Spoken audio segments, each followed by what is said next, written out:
Hi everyone, welcome to another game of Trinities. Today we have a full crew again, yay! So we've been doing a couple of separated sessions for a little bit concerning what was happening after the British Museum heist, but we never got around to seeing how the British Museum heist ended. So before we go to the present time, which is everybody going to Applebee's and discussing what's been going on, we find Rose at the wheel of this truck. One of 5 trucks that are transporting the alien marbles to a specific destination. As you there's a GPS that that was already on when you got into the truck that has a whole route for Greece planned out. You as you leave the British Museum, you're going to go into a tunnel, and while this is happening, Kalki and Rose, I need both of you to make a perception check.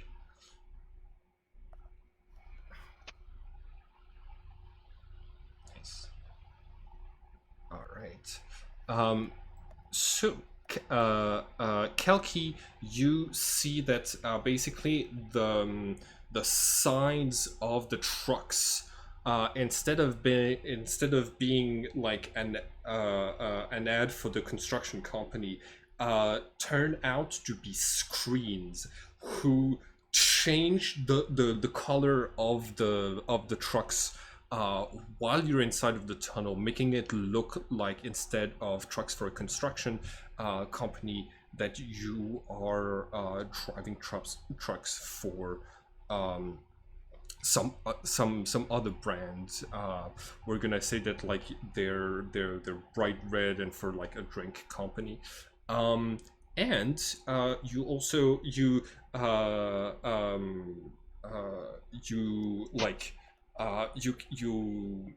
I mean, you can't see it, but basically like the license plates got flipped by the same mechanism, basically uh, uh, helping helping you lose anyone who might be following you. uh, Rose, if I remember that at the end of the last session, Hades had turned invisible, and you. Oh gosh, everybody's on the wrong page. Give me 1 second, everyone. And you had cast See Invisibility. What is the duration for that, please? Good question. What was the name of the main guy with Hades? Hey, It lasts an hour. it lasts an hour. All right.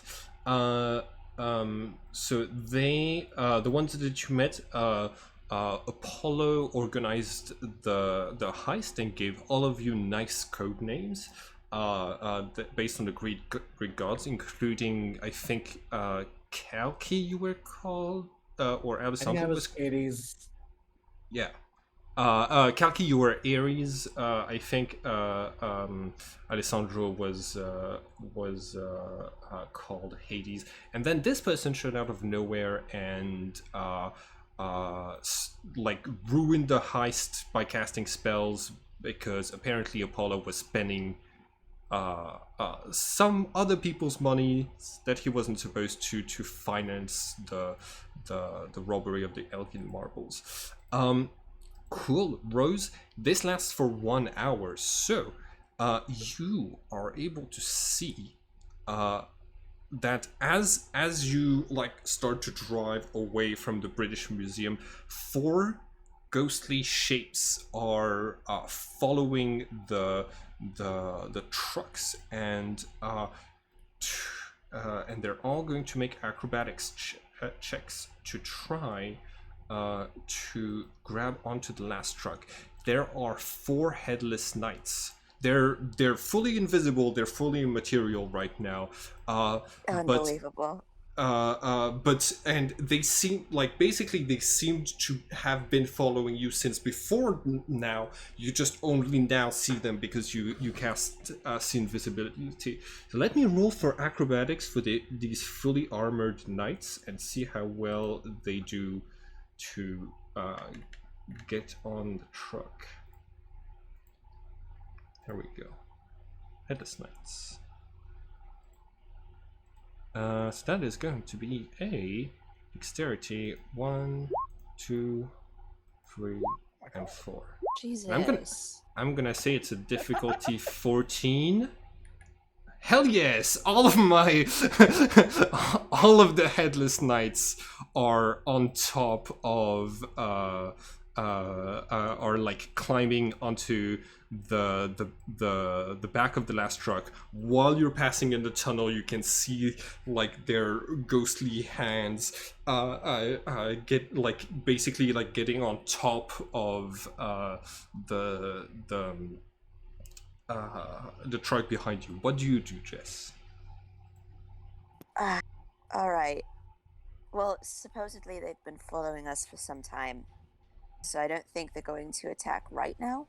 Mm-hmm. So I think the best option is to keep going where we're going, and then possibly we can fight them later. All right. Cool. You want me to climb at the back of the truck? You're gonna take on 4 of them? You're gonna take on 4 of them? No, maybe, but I can just be there, at the back. Just keep watch. I'll ask you to keep an eye on them while I'm driving. But if you climb out the back of the truck, that's also going to be very suspicious just to regular people. So if you could... Oh, wait, you can't keep an eye on them. He can't. See them because they're invisible, so never mind. All right. I'll just look in the rearview mirror every once in a while to see if they're getting closer or if they're just on that truck. All right.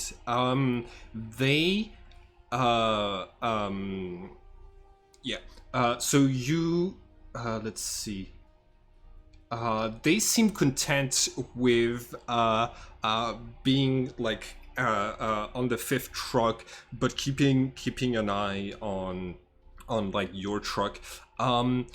The GPS is indicating that you should go straight forwards. Are you going to follow the GPS's instructions? That is some of the equipment given to you by Apollo. I am going to follow the GPS instructions enough to get me into the country. After that, I don't really want to fund his little private art collection. Right. So after that, I'm probably going to see if I can find any contacts who are willing to take these on the down low until they can actually be displayed for everybody. All right. You progress forwards. I'm also I should probably give you the these are the stats for your truck. And you Rose, I need you to make one more perception check. Okay. So it's a difficulty 5 and a difficulty 12 at the same time. Okay, so Rose, there's something important you don't notice, but there is one important thing that you notice. There is a Headless Knight just standing in the middle of the road in the general direction that you're driving, basically in your path. All right, is this one, do I know if this one's invisible or is this one fully, probably invisible? Well, that's what you miss. You can't because of the see invisibility spell right now, you can't really tell, and you can't tell if like you don't see anyone whose attention would be on the Headless Knight if it was materialized. Mine would be. All right. Yes. Yeah, Kalki, can you see that? Yeah. So can I see him? No, you cannot. What are you talking about, Rose? I don't see anything. All right. Well, there's a headless knight, freaking right in front of us. I guess Ram I'm just it. gonna hit. I'm just gonna hit it with the car. Okay, cool. You drive forwards, and pff, it evaporates in a cloud of black smoke, and latches onto the last truck with the other ones. So this, all right. Cool. You're going to keep driving for a couple of hours. The Headless Knights are content keeping seem to be content keeping track of where you're going and what you're doing. They're not attacking right now.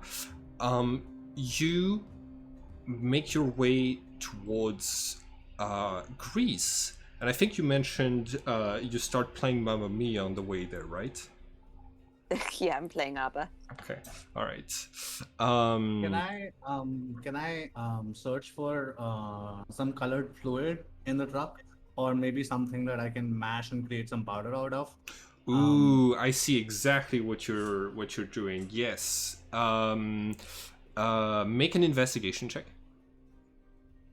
I'm gonna give you a help. Can I give a help action on that, or am I driving? You're driving. Okay.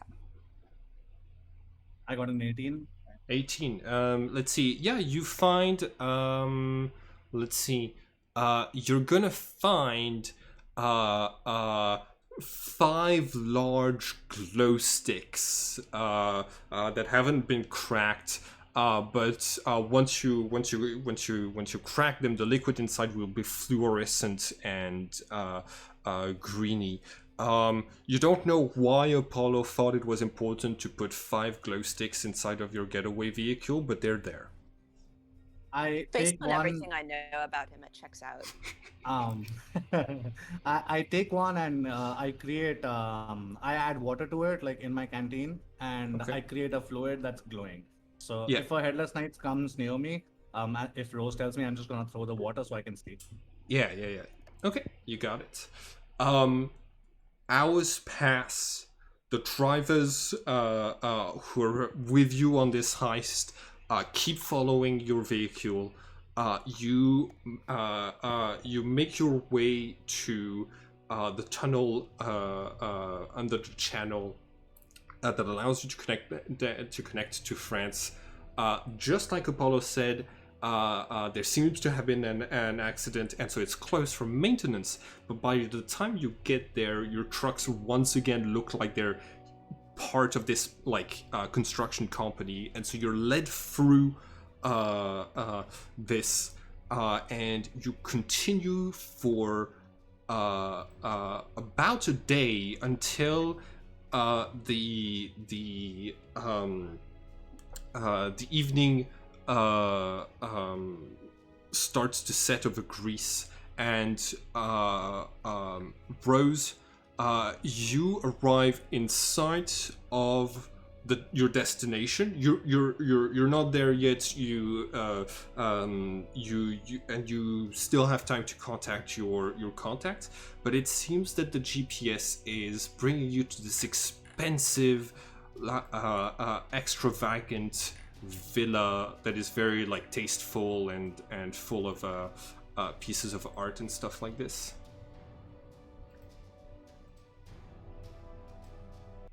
Tasteful, all right. I personally disagree. Okay, well, it has a lot of unique style, is what I'm gonna say. So yeah, you're turning around the bend, and so you have you're within sight of this, and the road also just turns in the general direction of Athens if you want to go elsewhere and get in touch with your contacts. Now, as as I've given this a lot of thought since you suggested it, and as a museum like worker and curator, um, you might you would for sure have contacts in the art world, not necessarily people who have the storage space for what you're trying to do. Um, but one person with the ingenuity required to make this much artwork disappear, and is gonna be like the person you can think of first, that would be capable of maybe like hiding those things for a while.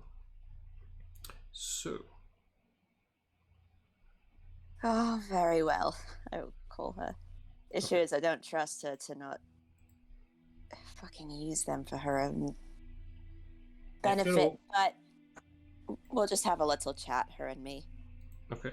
If you're open for suggestions, I might have an idea. Yes, I'm definitely willing to hear it.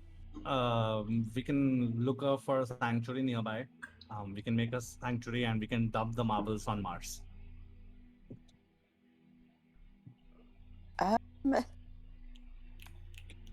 How plausible does that seem? Because I'm thinking about it. Because we already have a million, like a lot of money on Mars. Yeah, I anyway have to go there and grab it. But this is one option. Another option is I contact my organization back in India, and I ask them if they have something nearby, if they can help us somehow. That's another. The decision is yours.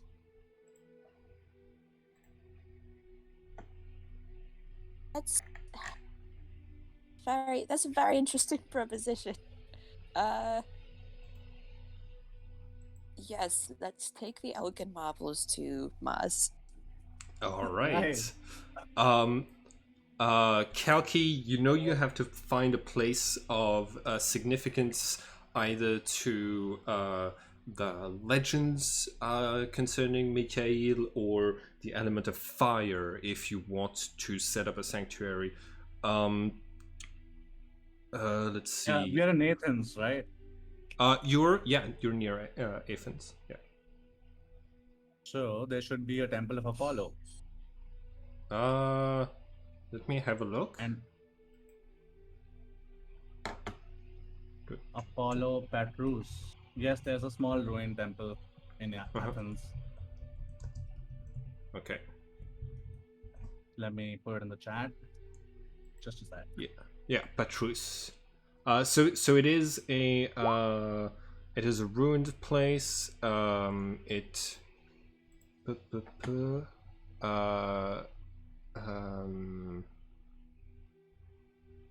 Yes, let me see if it is something that can be visited by tourists, like the rest of the places that you've set up as temples, or no. There's also Delphi, Temple of Apollo Delphi. That's the most famous one. Yeah, there's also that one. I think, it looks like they can probably be visited, but that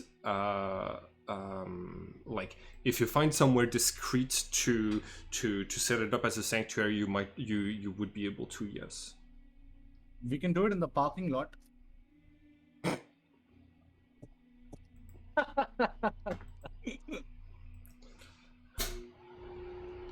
I mean, you can try. And we can do it during the night, like after hours. Parking lots are not out of bounds, so we can go there. Okay.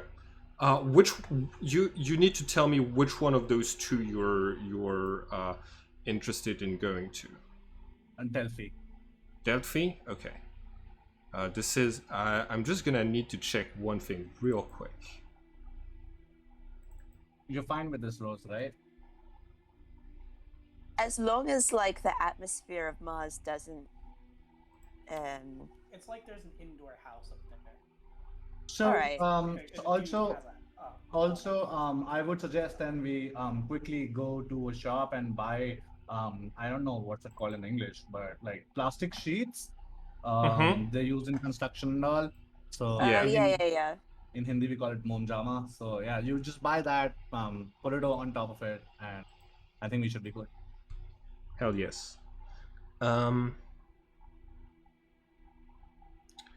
Ba-da-ba-ba-ba, ba-da-ba-ba-ba.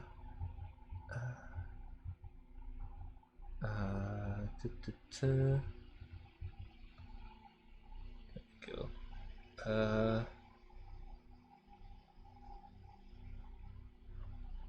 Okay.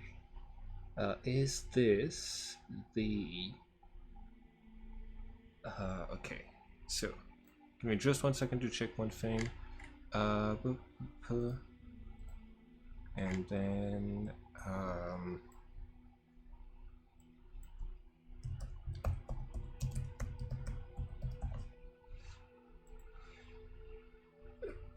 okay, so that is there, and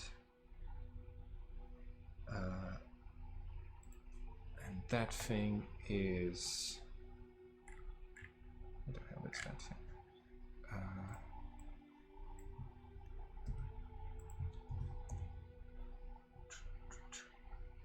Check the other planets that were there.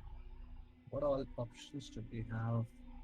Mercury is out, Venus is out, too corrosive, Mars is out, Jupiter is out. Yeah, Mars is the best option. Mm-hmm.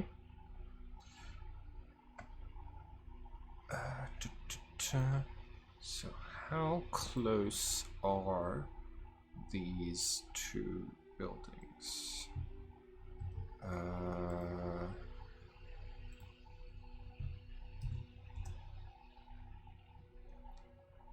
Okay, yeah.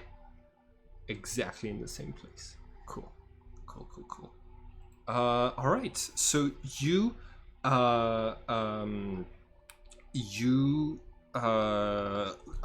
stop at a like construction furniture store. You get some plastic sheets to wrap around the Elgin marbles. You see that the trucks, despite you going off route, the trucks have followed you, and as you stop to make this purchase, no, it's in previous campaigns, I think. The heist of the British Museum. You see the Hephaestus, the person who made like the replacements that you left behind for the Elgin marbles comes out of the second truck and walks over to where you are and says, "What's this then? We're veering off course." Change of plans. We're taking them somewhere a little more discreet. We're not gonna get paid. Those suitcases with the money inside are not gonna open if we don't finish the job. I don't know what your financial situation is, but ours is pretty clear. Where? Why would we change plans? I step in and I say, I'm sure you saw Hades stepping up there and running after Apollo. So we are not in the same situation right now. Our first priority is to get it away from Hades. If we take it straight to Apollo, then Hades is gonna be there, and we don't want that. So we need to sort this out. We need to lay low for a while. No. Hear me out. Apollo said that I've done one heist with Apollo before. He has multiple places that are off the books where he keeps those things. I don't know if he's gonna be willing to pay us if your truck is missing, but I'm gonna tell my but if I tell the other drivers about this, they're also not going to agree with this whole arrangement.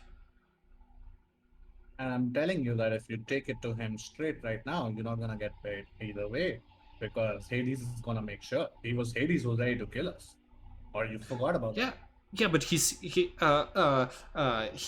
miles away. We've been driving all day, um, and Oh, so you think a guy who can shoot fire from his fingers cannot instantly reach there? That's what you're telling me. Did you see what Hades did there? yeah, it was weird, but I'm not gonna give up my chance at like this much money just because there was someone and Listen, my friend. Nobody's giving up any of their money. We are just gonna lay low, and we're just gonna see if the coast is clear. As soon as the coast is clear, we deliver the marbles back. We don't want them destroyed by Hades. I'm only asking for a week. a I want to week. persuade. Yeah. Make a deception check. Okay. Deception. You fail by one. I'm sorry. Oh, wow. She Hephaestus says this was not part of the deal. I can see that you're interested in double crossing us, and I don't have the I can't afford to like do this wrong. All right, how about this? We take them to the villa, so technically the job is done. You get your money, and then perhaps you leave us be for a little bit. That sounds reasonable. All right, we'll have to take them afterwards. Okay. I tried. No, it's a good try, and I appreciate it. Cool. So you you head back towards the villa. By the way, during this whole interaction, the Headless Knights stayed on the back truck, but where. Oh no! 1 hour has passed, so you do not see the Headless Knights anymore. Once we get to the villa, I'm gonna cast see invisibility on myself again. But all right, cool.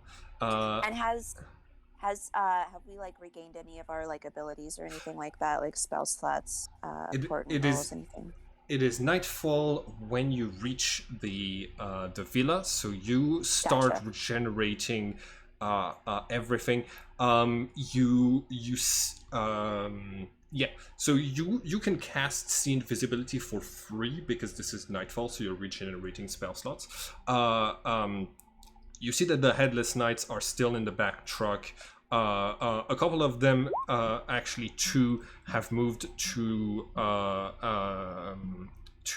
like the truck that is right behind you, and that they there's more like smoke coming out of the chinks in their armor during during the fall of the sun, as there is normally. You can see that they seem to be like radiating power at this time of the day. You drive in. You reach like the interface for the gate, and it opens before you have to press anything. You go inside, and you are greeted by a butler. Welcome. You're excellent, right on time. Over this way, please. And you get directed instead of towards the top of the villa, towards the bottom. Okay, hold on, give me 1 second.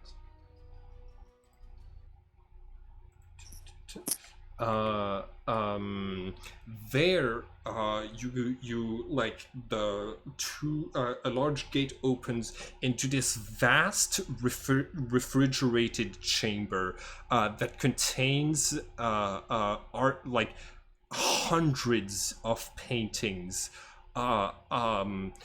jewelry of all kinds from a lot of different cultures. You see you see sculptures from ancient Greece, but also from like all over the world. And then you see like weirder objects, like there is one mummified leg with jewels around it that is like perfectly preserved. Uh, um, you see like uh, um, like a weird collection of um, like paintings that seem to have an aura about them that you can spot with your sea invisibility.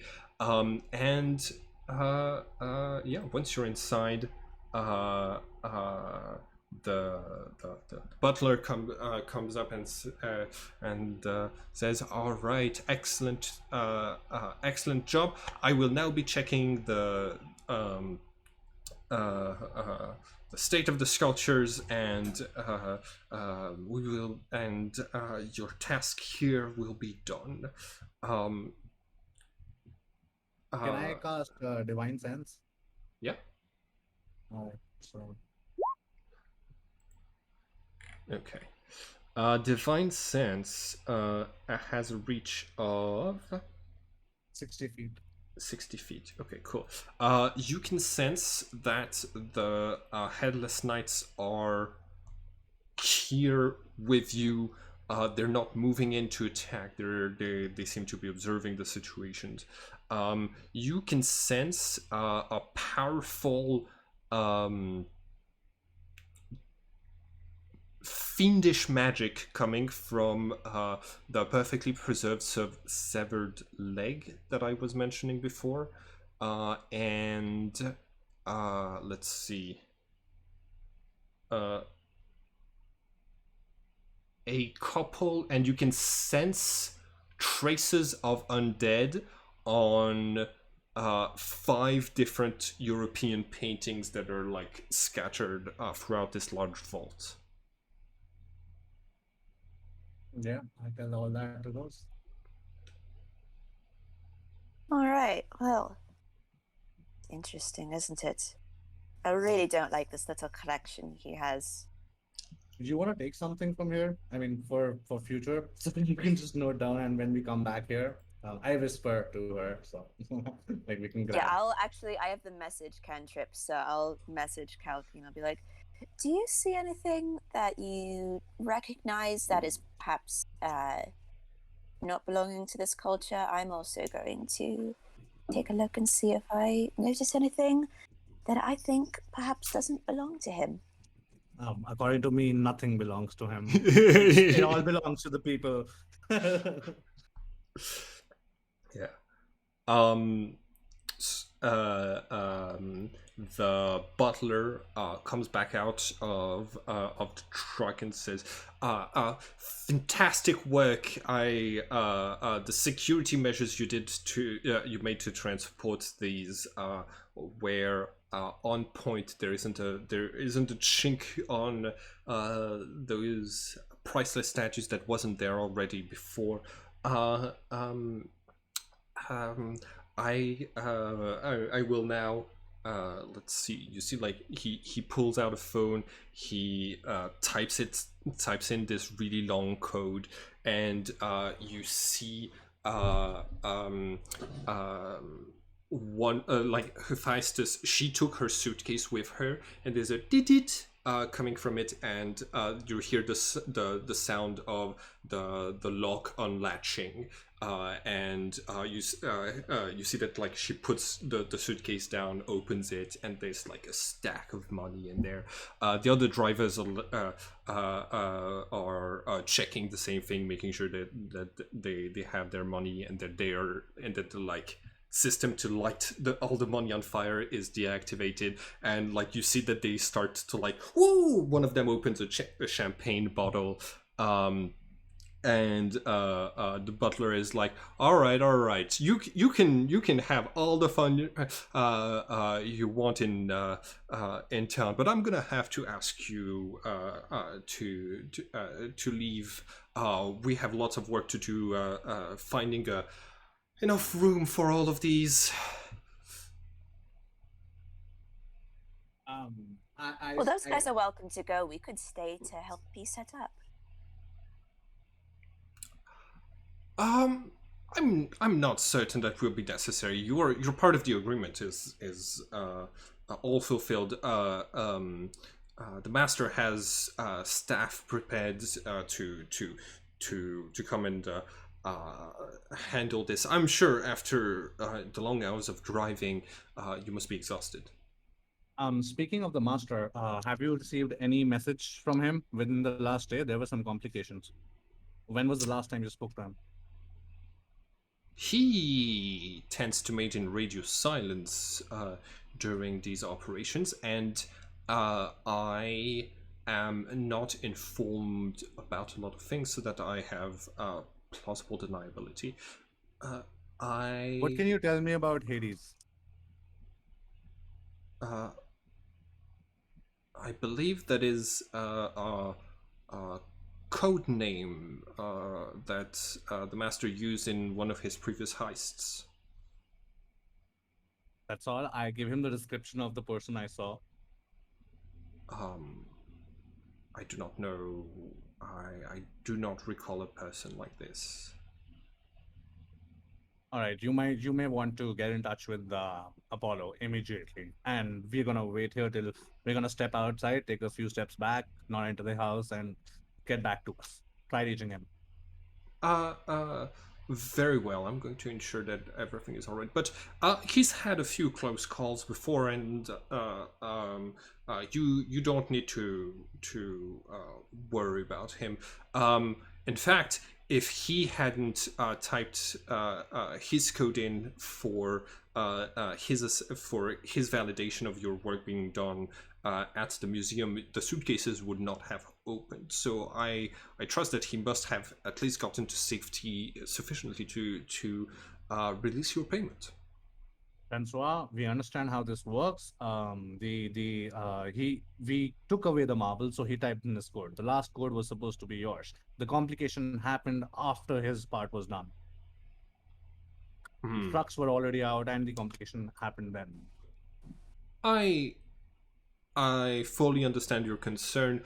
I will try to contact him.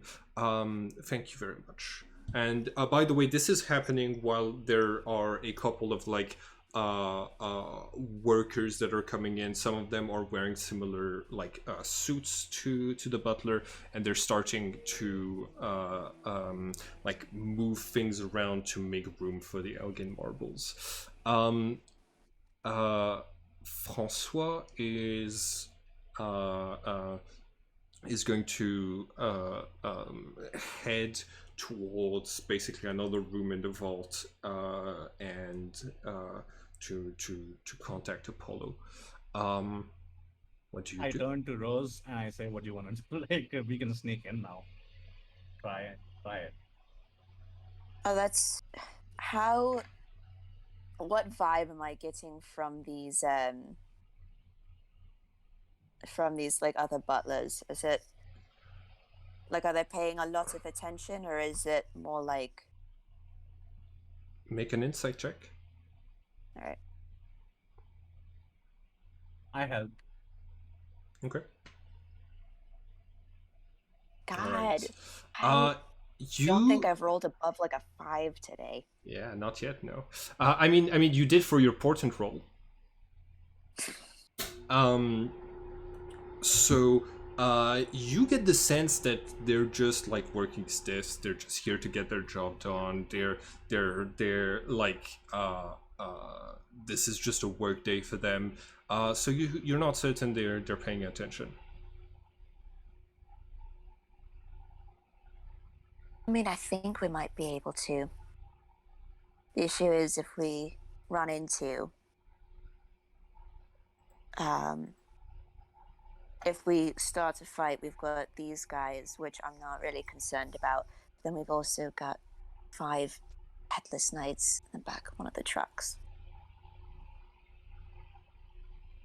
And also, there's a lot of trucks. A question for the GM.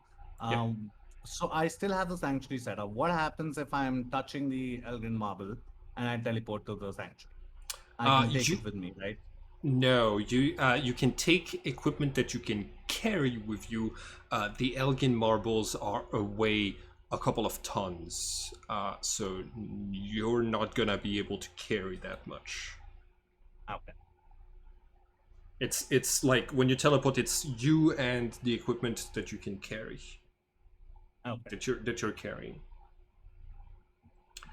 All right.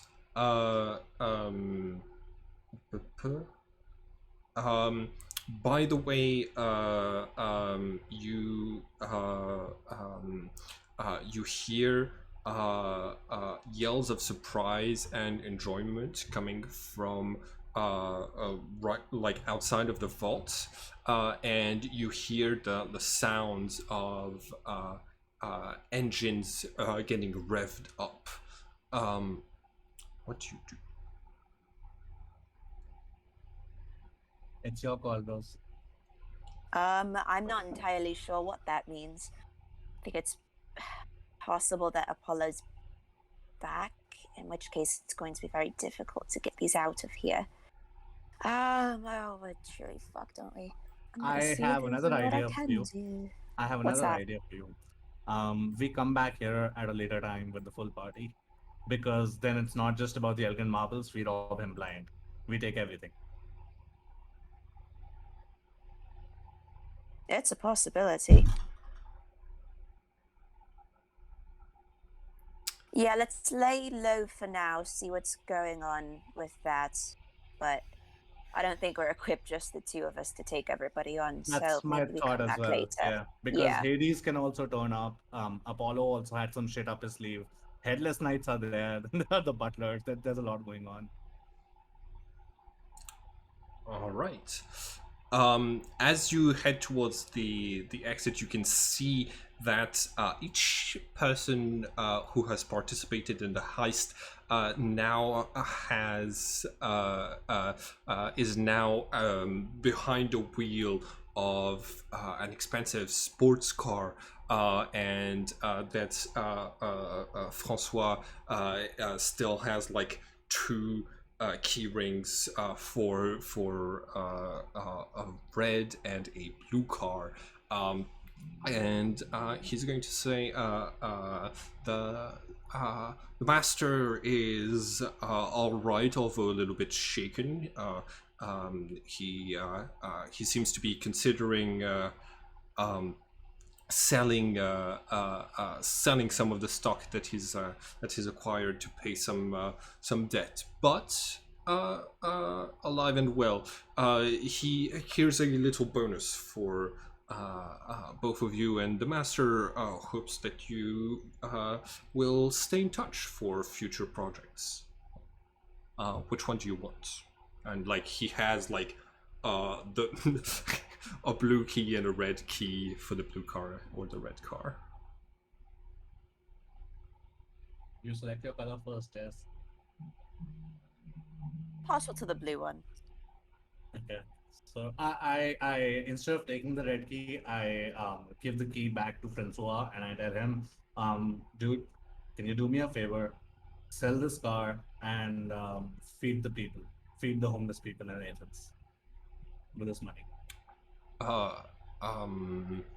will see what I do that. I will see what I can do. Make a persuasion check.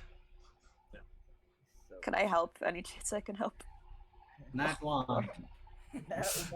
Yeah, I'm gonna say you can try to be like for the children, Jess, and give the health action. Yeah, on second thought, For I'm the taking children. the car now. Yeah, yeah. I'm taking the car now. Okay. Cool. All right. So, you now have you can write down that you have some like expensive sports cars, um, each for like one for each of you, and yeah, you as you um as you get in them, you see that the headless knights don't seem to want to start combat, but but they're trying to stay like within observation distance of you. So you see that Rose, one of the headless knights, climbs on top of of the car towards the back, but still tries to like be somewhat discreet. So you have one sitting on each of your cars. Just cross-legged. I wave to the as soon as we get outside, like we drive off. I wave to the headless knight, like signaling that he's there. I can't see him, but I wave in his general direction. Okay. Make an intimidation check. But I'm not intimidating. I'm just saying hi. Oh, Okay. no. All right. Rose, you don't see a reaction from the headless knight when Kalki does this. I give Kalki a thumbs up. He was super scared. That was really good. Right. Cool. So now we can kind of jump forwards in time. More shenanigans have happened. It's been about a week since the heist, and all of you now find yourselves back in London, enjoying a nice. Let's see, enjoying a nice dinner at Applebee's on Alessandro. The whole party is here now. Um, So, How much money did you get from this? How much money was the heist? every person involved got a suitcase that was supposed to have $1 million in it. It's on Mars right now. We still have to go and get it. Oh, that's Oh, right. Okay, so I I'm was wonder- literally, as soon as I hear this, I'm telling Kalki like immediately. Yeah. I want to go get that money. I need that money. I think last game Alessandro already as controlled as Cal. Yeah, I already went think to Mars. I think I did that and got the Yeah, money. went to first. Mars and went to Mars and got the. No. It was like near the end of the session, did I not? No. Okay. Mikhail will probably want to have a talk about the Yeah, huge that's stacks what of I'm cash that he's had to hide in his on his Oh, yeah. planet. Okay, well then after I treat everyone at Applebee's and we Okay. talk about what happened with the game, because my basic summary is, because I don't know much about the game, is I'm just telling them the Black King won. Yeah, I don't I'll tell understand them- the full extent of that, but I'll tell them more about the rules of the game and what really happened. yep. Yeah, we'll do we'll tag team the story of that for it. So before we start this game thing, I want to gauge Alessandro's reaction that I arrive at Applebee's in a freaking Oh, yeah. expensive blue Yeah. sports car. So I want to see the look on Alessandro's face. Alessandro's gonna be very upset because Alessandro's a little bit of a car guy. Like he just likes fast cars. He doesn't care about how they look. Seeing that Alessandro is upset, I hand over the keys to Alessandro as soon as I step down, and so you can have it. Alessandro starts drooling and like gets on his knees and like bows down to Kalki, and he takes that car for a quick spin. It's okay, child. You can have it. What a, Oh, this is my question. I also wanted to ask this: with the way cars work, because obviously I know it's a modern day D&D game. Yeah. Will the sports cars be faster than the regular cars? Yeah. Okay, word. But they'll take- I was literally thinking before that everyone got cars, I was gonna buy a sports car to go faster. Yeah, People but got they'll cars. take less damage. Like they'll be fragile. Yeah, that makes sense. They more fragile, but they move fast, and I just want to move fast. Yeah. Andrea is here when Rose and Malachi arrive. She gets up and like offers to shake Rose's hand. She says, "Hi, I'm Andrea Abraham. I've heard a lot about you. I'm Malachi's wife." Oh, it's so nice to meet you. I've heard a lot about you as well. I'm glad you're here with us. You're you seem very chill with everything that's going on. A lot has happened. I joined. I tried to find my husband, and so I joined the Rams, who specialize in finding Trinities for a little bit, and and now I'm coming along. I'm here to help. I tell Rose about the seed that I gave her Yep. and the little incident in the bathroom. I tell her Rose about that. Yeah, we birthed the staff. From, We don't need to yeah, we birthed the it's- staff. we don't need to share that story. Can I I cast have modified memory on myself? Because it I was don't have just modified it- memory, but It I came have out, I have modified memory. and supposedly we can figured you out. cast that on me really quick? I have modified memory so that she knows even stronger now.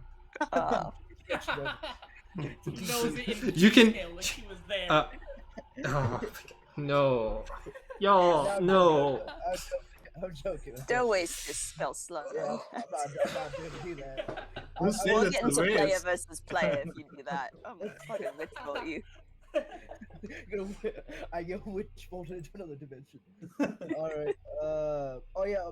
I do tell Rose and Calci about my power to teleport now. We fought after you left. We fought a bunch of more Nazis. There's more stuff in that place, so we might go back to like. Sure. We didn't deal with the flesh bench. But I was at 1 health. There's no. Yeah, I can't. I I enjoy got- killing Nazis, man. Take me there whenever you want. Yeah, I will say the same. Like, if you ever want me to kill some Nazis, just like, send me an invite. If it's come my way. Nazis, I'm not super into like killing, but I'll do it. Like, don't get me wrong. I'll take you one know, for the my- team. I'll kill a you know, Nazi. What if it's a wannabe armor, Nazi, like- Rose? Just Not as a full Nazi, just a wannabe Nazi. Then would you Um, go? Well, hold on. There's treats, as like a little treat for myself. Rose, if you really want to get into the mood of killing, just think of them. Just think of the Nazi as an owl Nazi. It's very interesting. Oh, I got this one. Malachi told me about this when he revealed. She's single-handedly driving Owl's extinction. Well, I will I've head killed down to the two, and only sanctuary. one of them was on purpose. Owls are an endangered species, Rose. You know that. Only one of them was on purpose, and I've only killed two. As far as that goes, that's not a lot. It's more than the average person, but if we're talking about like a hunter or something like that, not a lot. If I had a nickel for every time you killed an owl, I would have 2, but that's odd. One that of I had them was 2. attacking me. One of them was attacking me. The other was an accident. Maybe you disturbed their habitat. I don't know. No, because it was Hades's owl, and it was trying to fucking scratch Oh. me. Oh, it was a pet. You could fight off a pet without killing it. Okay. Alright, I just want to say that as soon as we finish up eating at Applebee's, and I pray to Kalki for giving me his car, I'm gonna head to, I forget who it was I called in that bathroom, but I'm gonna go and binge watch Lost with him. all right. So I give him my Netflix account so he can watch it. No, I picked up, I literally went to the store, picked up DVDs and a TV and gave it to that man. But there's no outlets in a bathroom stall, my dude. No. We're on his planet there is. So I literally brought him all to him, Okay, and he brought so his planet to watch. for I'm gonna explain real quick for what people can see of that scene. Basically, Alessandro has bought DVDs and a TV, and is driving them to a place called Green Dragon Aviation Club. Heads into the bathroom. There's a flash of light, and Alessandro is now on Mercury. Wait, Mercury?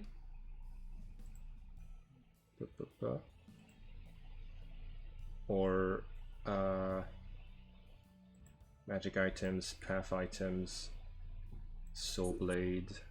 There we go. Yes, you called Raphael, so you're on Jupiter. And like you okay, so you arrive at the outpost of Raphael.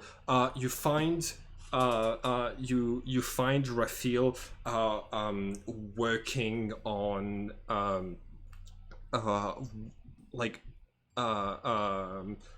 working on like a sort of like rod to channel electricity from the storms of Jupiter, and like a couple of wires that don't have any sort of like protection.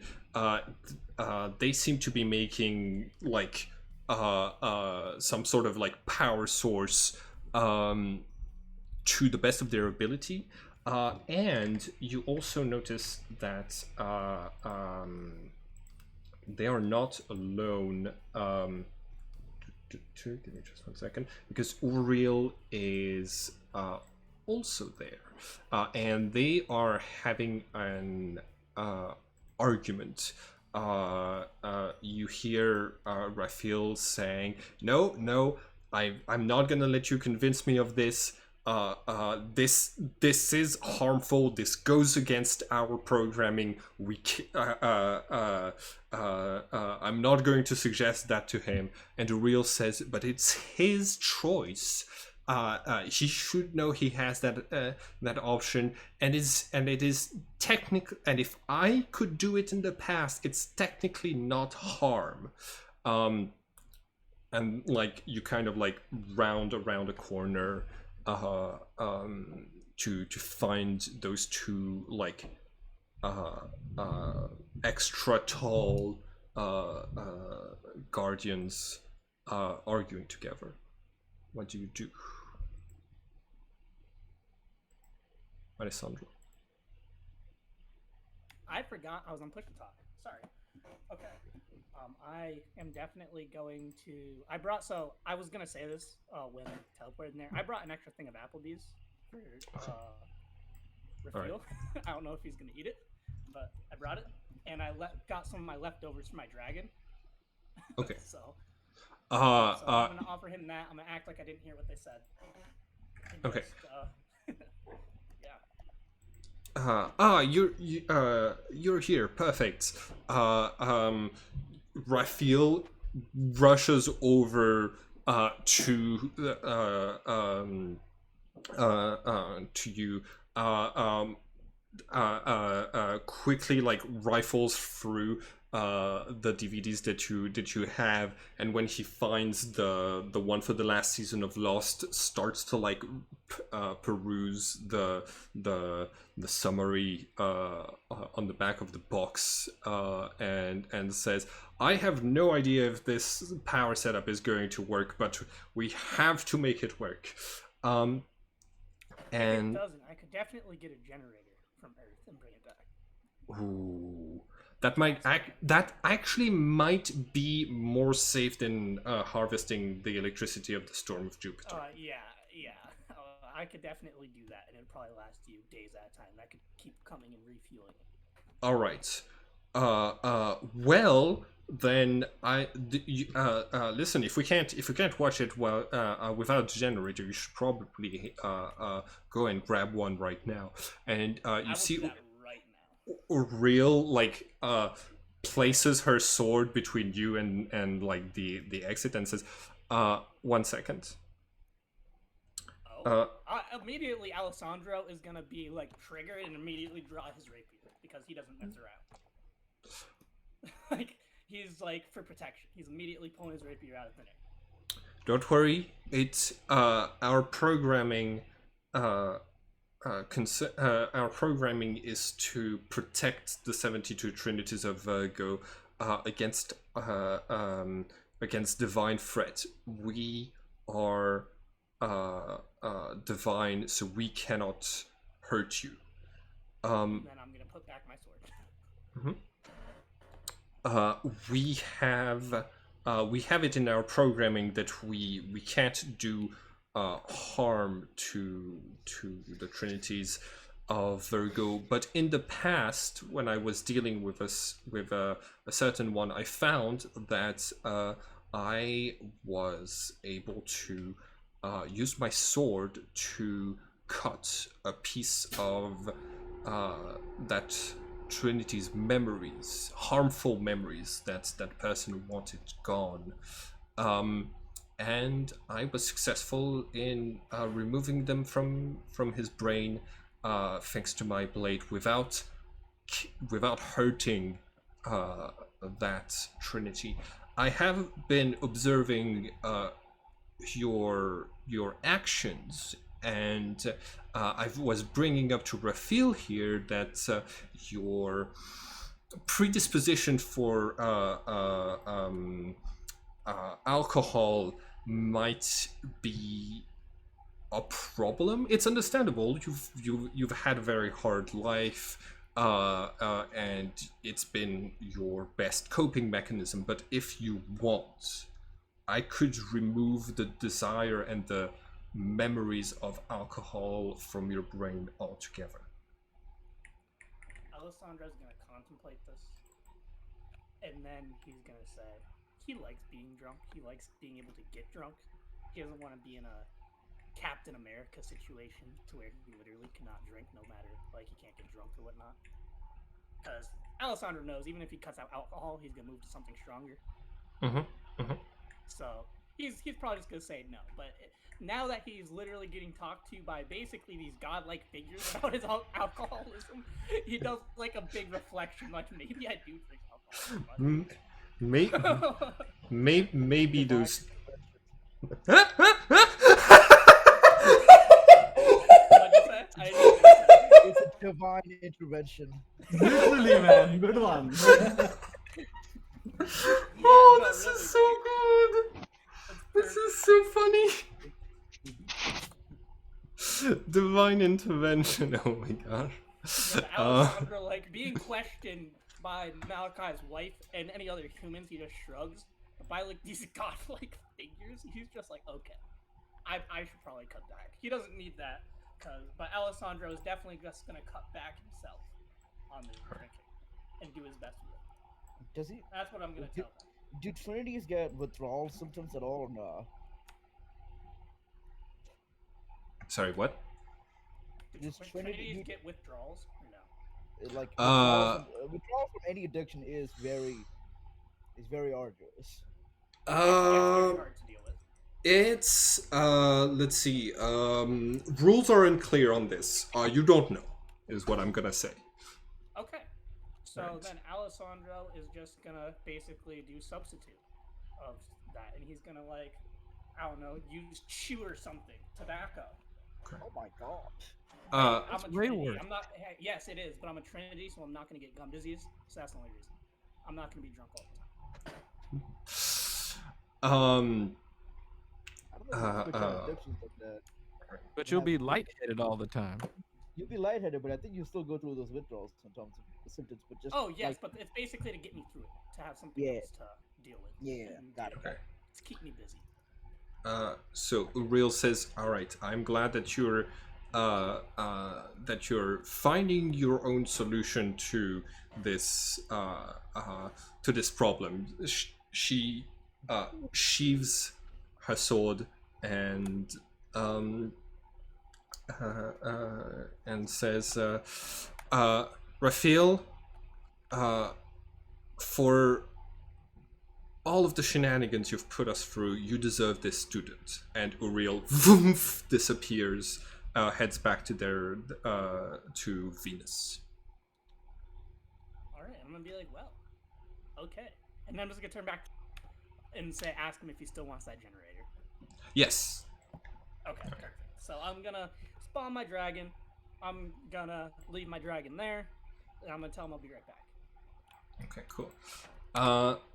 Kalki, you. This is the church with the little confessional here. The Church of Saint Michael.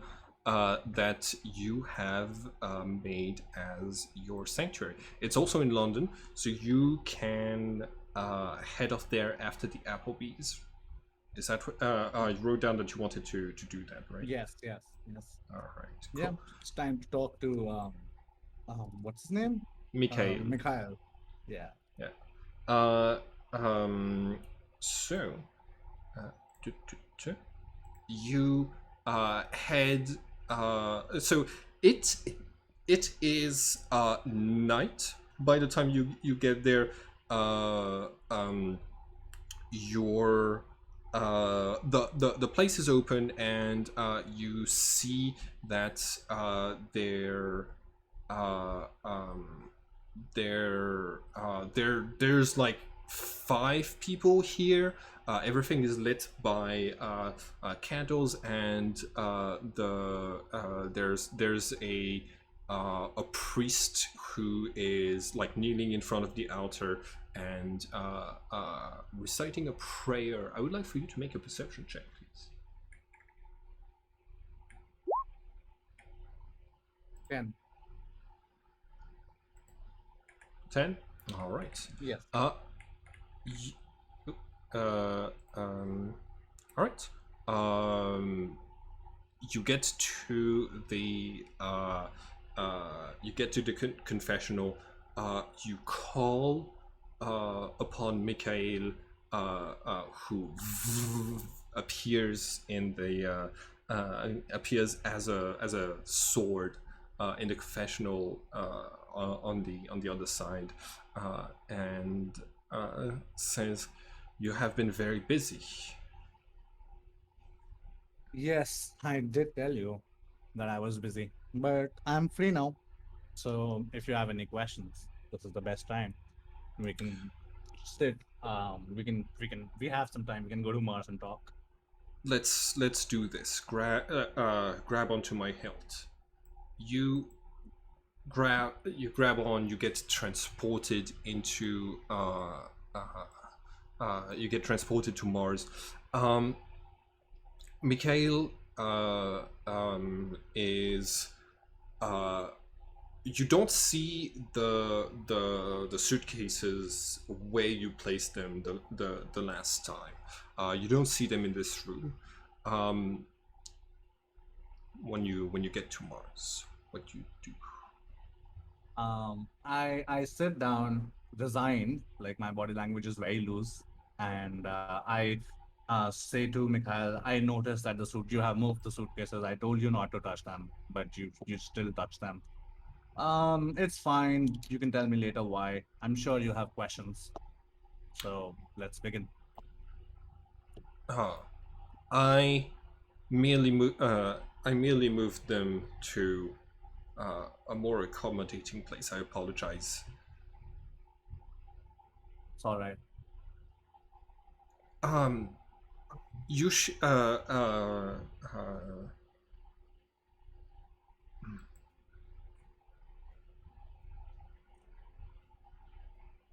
do you, why did you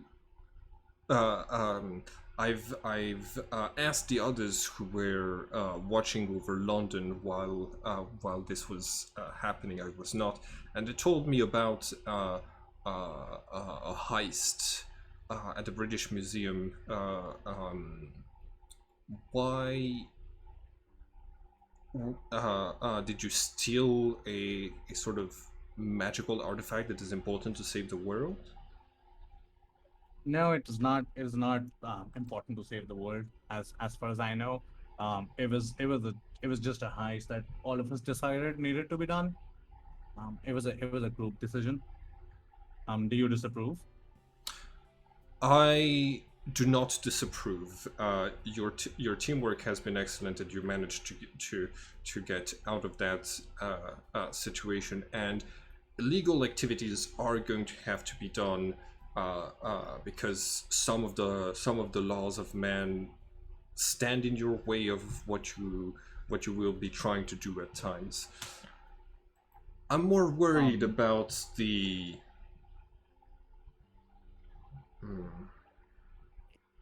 morality of your actions.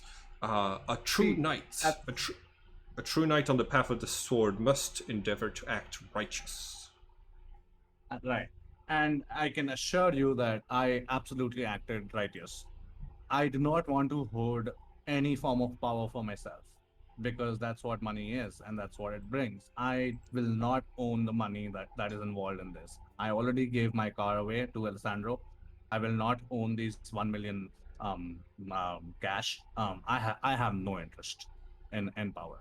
So, in fact, I feel that anybody who is interested in owning power is an enemy of mine. So, Like, you consider Alessandro to be an enemy of yours? no. I forgot to add the word soul. So anybody who has the sole interest of holding power is an enemy of mine. I understand. All right.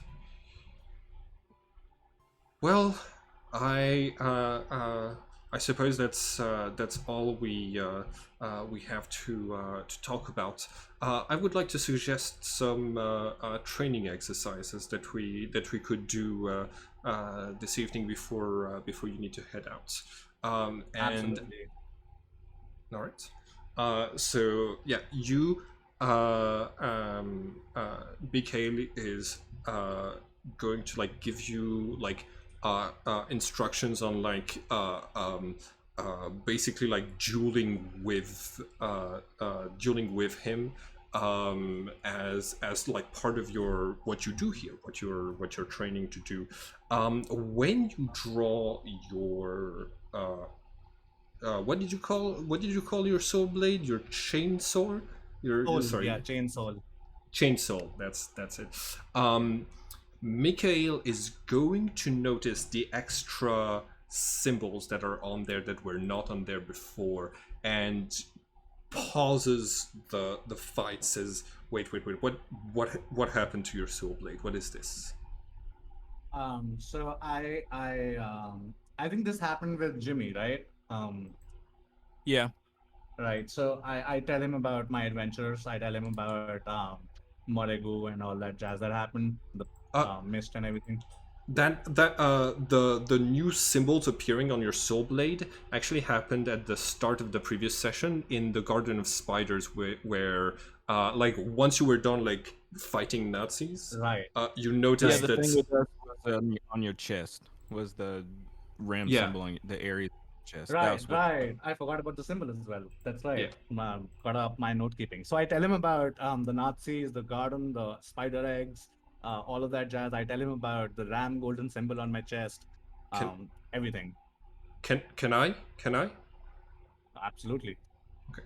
You hand over your soul blade, and as he like you see that he basically levitates your soul blade. Right now he's not in a human shape, he doesn't have hands, it's a sword holding a sword. And basically like leans in really close and says, "Oh, this is bad, this is really bad. It's They're back." bad? Yes. I thought it's good. No. Why is it bad? There used to be 8 guardian swords back in the day, and we had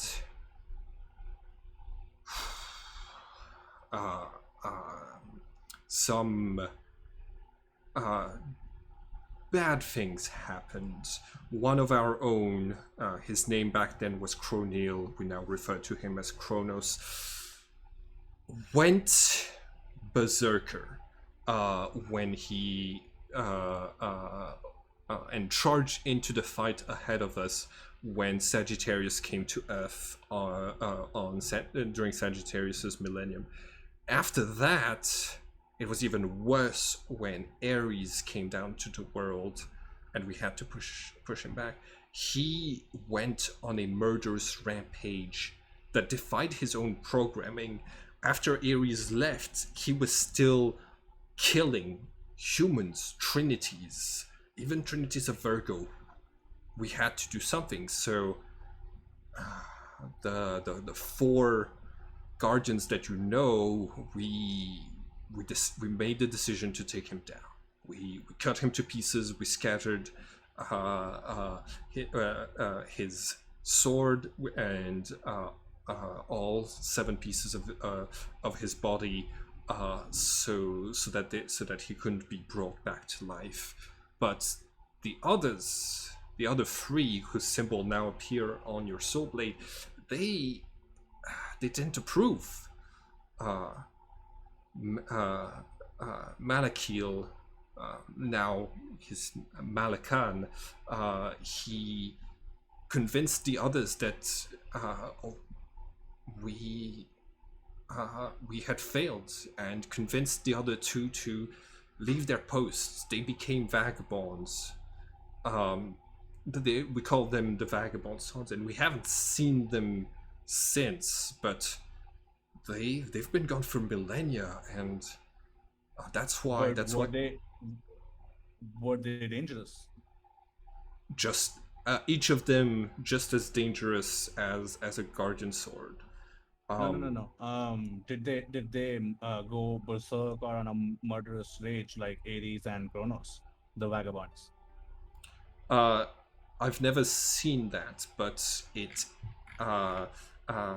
but they have unique traits and skills.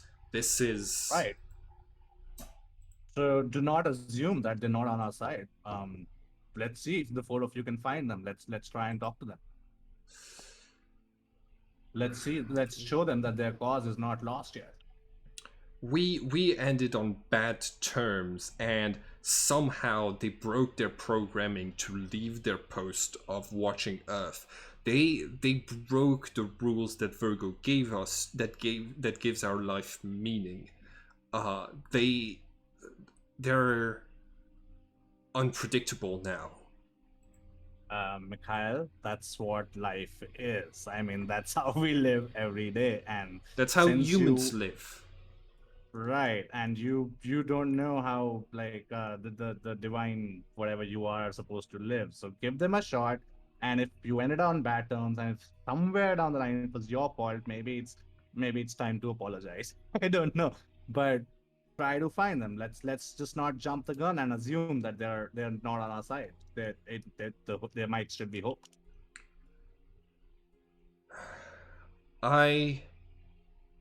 You talk like Raphael. I hope you're right. I hope they've changed their minds about all of this. But we had they swore they would get revenge for what we did to Kronos. He is going to show you shuffle through a couple of books. He only has like 5 in his entire outpost, but he is going to show you a sketch, and he says, "This is them, the Vagabond Swords. Jaba'an, Radwan, and Malakan." Right. I think we should have a chat with them before we jump. Unless they attack us, then we defend ourselves. Yes, of course. I don't know where they could be. They haven't been in their outposts for millennia. If you see them, be very careful. But I approve of your idea to try to talk to them. I just worry. Noted. I also want to ask him about, is it a good time right now? I want to ask him, I gave him a task last time I met him. I asked him to track down Nalwa. So yes. Is there any update on that?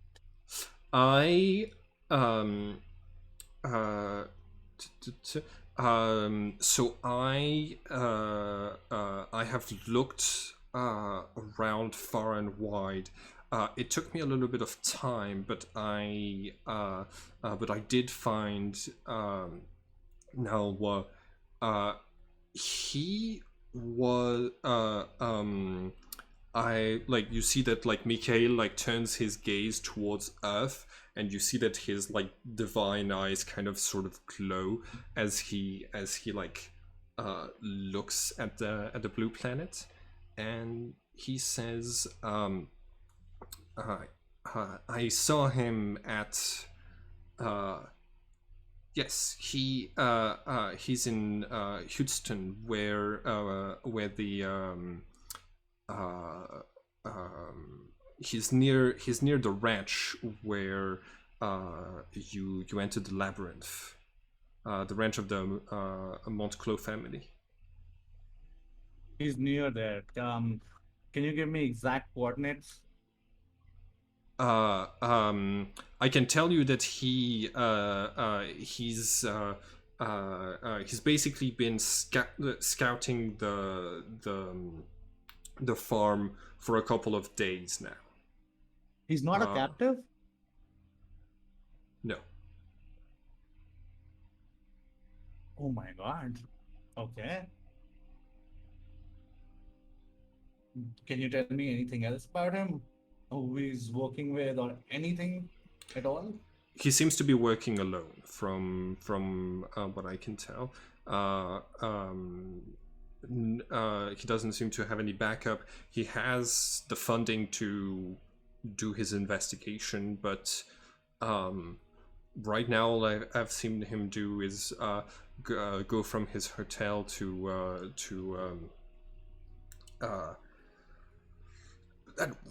restaurants, and then all the way to the ranch and then back.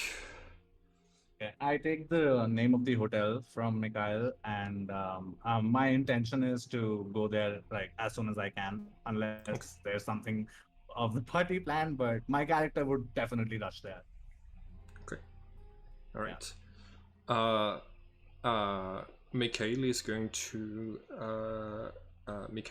say, all right, I will I can get you back to Earth.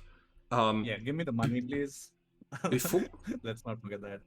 before you go, you now know the names of the vagabond swords, and so you know and so I'm sure you will be able to figure out how to activate their damage types from your soul blade.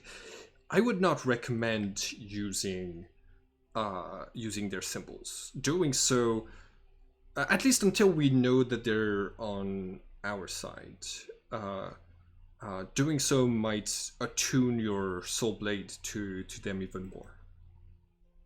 Okay, noted. And I also feel that this could be a nice way to ambush them. So if you learn that they are not on our side or something, let me know. We can plan an ambush on them. Excellent. Because if I create a sanctuary, then I will meet with them. All right. Cool. So I am now adding 3 new damage types that are available to people who have an activated Soul Blade of the Night. But it is but if you use them, Kalki, you're doing so with the disapproval of Mikhail. It's psychic damage for Jaban, poison damage for Malakan, and acid damage for Radwaan. Noted. I also asked Mikhail as a passing question. I noticed that all the planets are there except Earth. Is there a divine being for Earth? No. These planets that that we set the outposts on, they are the Zodiac Pantheon tried to make 8 worlds before they made Eden, and those worlds were not stable. They hadn't really mastered the ways of creation. Over time, the creatures that they made lost their sense of identity and fused together. It's only with Eden, when they imbued divine sparks into their creations, when they imbued a little bit of themselves in every being that they created. This is where Malachi's powers come from. He calls upon those divine sparks from inside of him. It was only then that the beings of Eden were able to retain a sense of identity. So we were assigned to, we were told to set up our bases on these planets, as Virgo was actually expecting them to be inoccupied, but we've had to protect our outposts from the attacks of hive mind creatures with shape-shifting abilities, because their shape is no longer wholly defined, which is why I instructed it to stay inside of the outpost when you're on this planet. There are things out there, remnants of the previous worlds, that are dangerous and that will want to steal your divine sparks from you. Okay. Noted. All right, let me bring you back to Earth. Yeah, I grab the money. Okay. So you have what, 5 suitcases in your hands? Yeah. Okay, cool. Yeah. So you're like heavily encumbered when you do this. Cool. You return to. Oh, hold on. You return to here. I need you to make a perception check for me, please.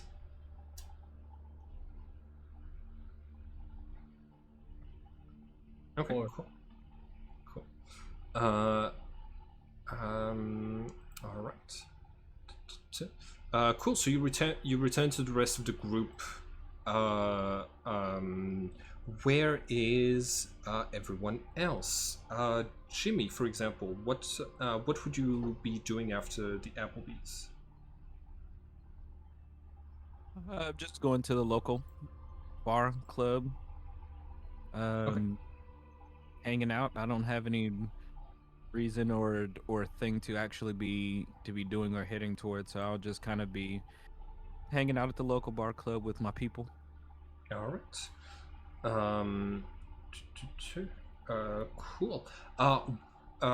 Later that night, when you go to sleep, Jimmy, or we can say that at some point you get slightly bored at the club. You doze off for a second, and you're going to hear another song of Sophia. I hear you, but I know not your true name. I trust you, but I know not from whence you came. If it is true you wish to set me free, then you must prepare for the journey. There is no sun in my prison, nor moons. There is no water in my prison, nor foods. There are no maps of my prison, only paths. Find me soon in my prison, or find my epitaph. Sing to me true, how goes the world? Are the gods on their way? Spare not a word. And you're going to keep hearing this repeat. It's once again seems to be coming from the west. Okay, and I'm in London now, correct? Yeah, you're in London right now. Okay, so how hot is my how wanted is my specific character after the heist at this point? Would I be able to get back to United States?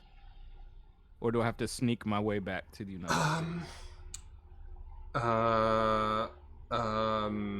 At this point, you let's see. You weren't involved.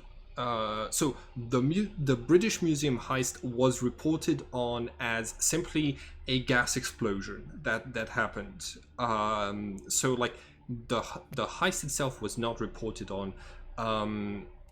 So none of you are actually like in the news as wanted criminals. And the official thing on like the Tower of London is that the people who tried to steal things were caught. Okay. So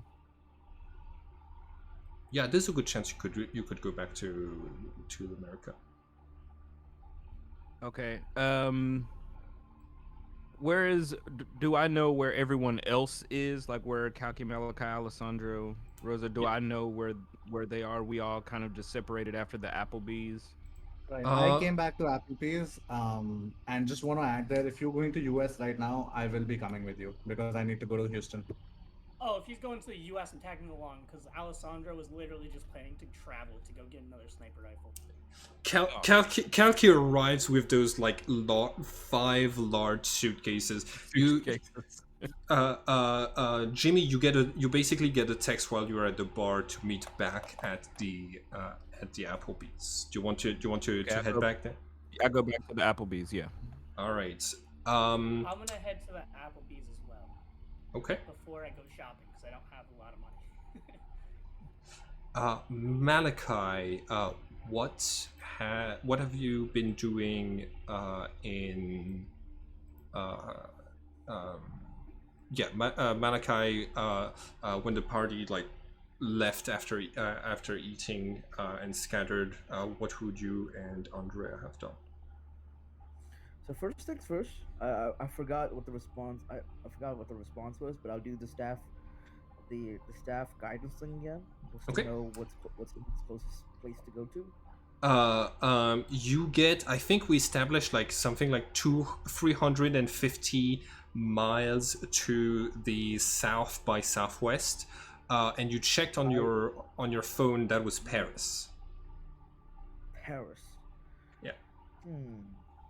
Okay, that seems interesting. Like, so how long did these guys take on their things?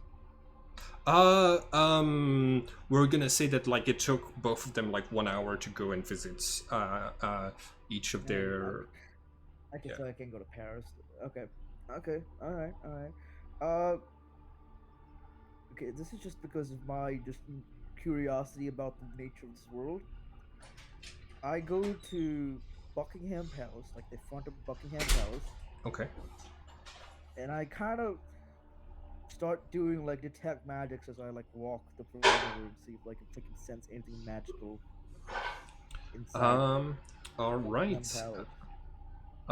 Is there a check to resist the detect magic, or is it just like it just detects magic? Like okay, magic energy. what's the range? Oh yeah, that might be a problem. That might be a problem. It's solely Okay. detect magic. 30 feet of me. Yeah, 30 feet of you. So while on the outside of Buckingham Palace, walking by like the guards with the weird hats, you do not detect magic. Is it? So I know for a fact that I can have like a White House tour in America. I'm not sure if that's the same thing. It's just for Buckingham Palace.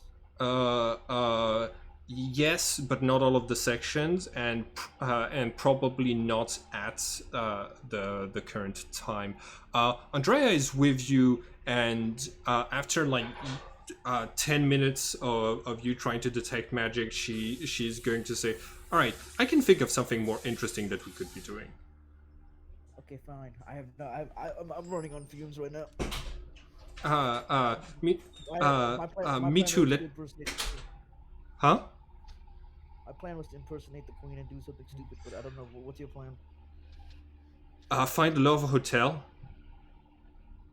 That's a better plan. Let's go. All right, let's go. Cool. All right. It's a better plan. Yep. And So, Rose. so much of a. Rose, everybody kind of scattered after the Applebee's. What do you want to do anything during that 1 hour, like 1 or 2 hour time period before the group reconvenes?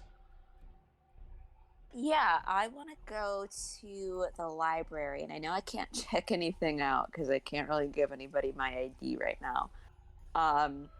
But I just want to wander about and see. I've already done some research on the Headless Knights that have been following us.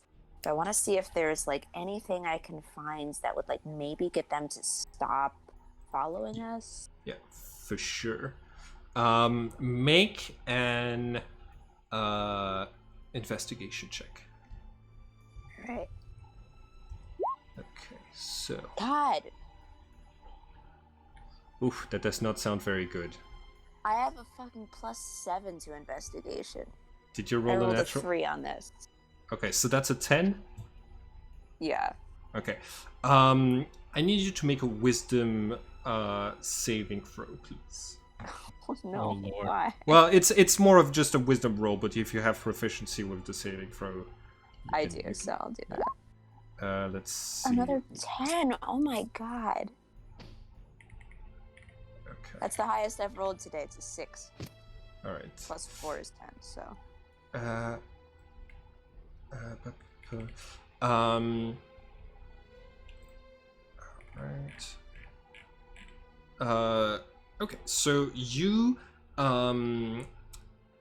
you start looking into this. You don't find like there's the legend of the Green Knight, which is the thing, the Arthurian legend that has to do with like beheadings. But you don't really find anything new that relates to the Headless Knights through that research. You remember that after Arthur died, there was after Arthur disappeared, there was a time when the Headless Knights started to become a problem, and you have this vague memory that's starting to form of Merlin taking taking measures against the Headless Knights, and you went along with him, but you don't remember anything else right now. Well.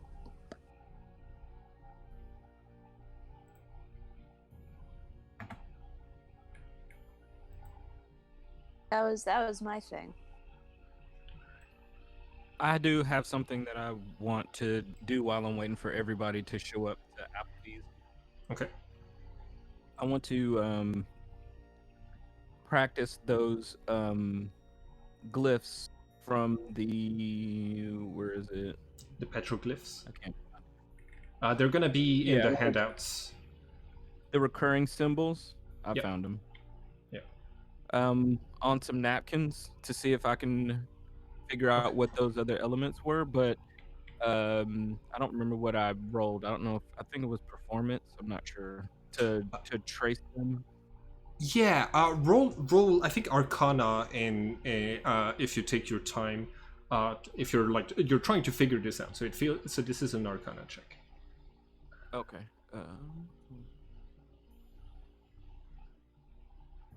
So I'm going to attempt to draw the one that's like the 3 swirly circles. Okay. You got it. This one, the On a one map. at the top. You got it. Okay. All right. You you draw it. For a second, nothing happens, and then a gust of wind grabs the napkin and floats it away from your table and towards like the window, where it just kind of flops against the window and falls down. There should not be wind inside of this building. Like right now, there are no open windows, and the doors should not have produced a gust of wind like this. Okay, gotcha. I want to try now the third one, the one on the right there, Okay. bottom right.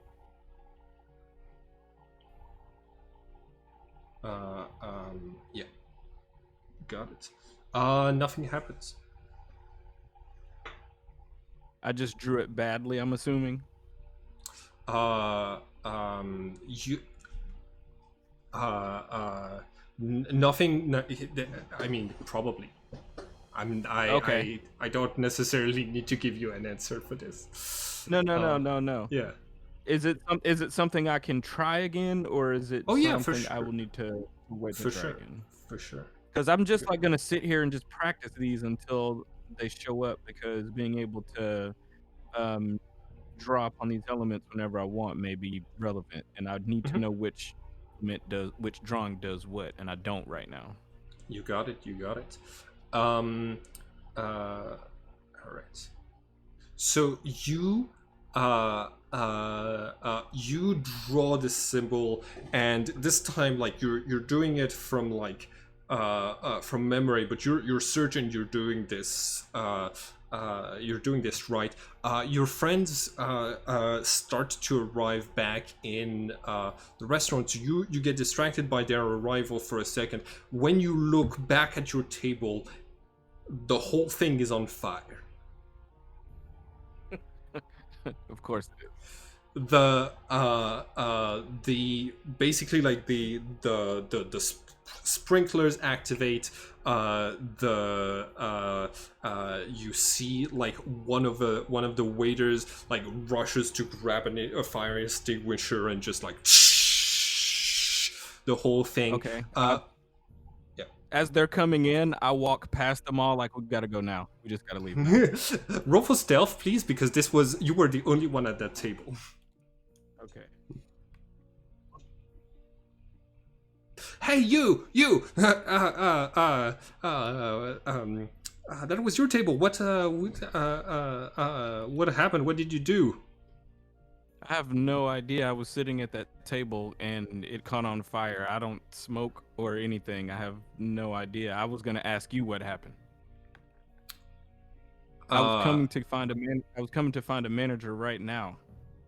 All right. Well, our tables do not spontaneously catch fire, so we're gonna have to take care of this. Neither do I. If you'll excuse me, I'm gonna have a look at what the security cameras show happening, and then we can sort this out. Gertrude, please please try to keep this person here for now. These Applebee's employees, I'm just gonna tap them on the shoulder and like, let's just walk out of here. What are they gonna do? Yell at us? Yeah, like this is Applebee's. This is not this is not the airport. There's no security here. I'm leaving. All right, you just leave. All right, cool. So the party. Try to detain me at Applebee's. The party. There's another me, place right? we can never go back to. Like that Applebee's specifically, we're never going back to it. Cross that Applebee's off the list Oh my The- god. the- Oof. of our meeting places. It's a good thing you travel so much around the world. At this Indeed. point, we're not Yeah. gonna be able to go to England. Okay, yeah, we're leaving. I text everybody. I chartered a plane. I'm going back to United States. I'm going to ask that y'all wait like a couple hours for me to handle something with the godlike figure. That's my homie. Before you leave. Yeah, I'm willing to wait. Yeah. I'll come with Jimmy, but Jimmy, I need to hand over the cash to everybody else that I have. Okay. Yeah, I was planning on Do putting we my know where he cash is? on- We can all just go meet up with You're Malachi. you're all here, like you've all reconvened at this point. So Oh. you're all just outside of the okay. of the I came Applebee's back now. before my We were shopping all at trip, the Applebee's. only Okay, let's because- get in the supercar and like just leave. I don't care where we go. We just cannot stay here. Okay, I'm gonna do a very quick shopping trip where I spend quite a bit of money, and I am getting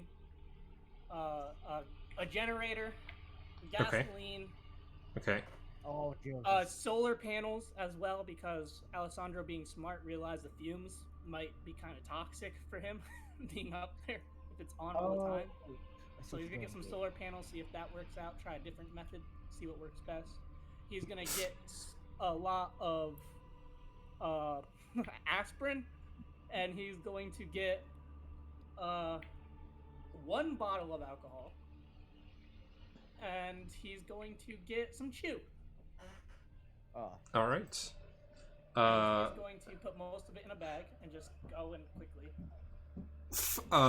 Just letting you know, you've been on Saturn twice. You haven't seen like the light of the sun pierce through. Oh, like I know. I would Okay. most likely charge it myself and then like bring then a you- battery thing over then there you that's not don't- yeah. generating gas. All right.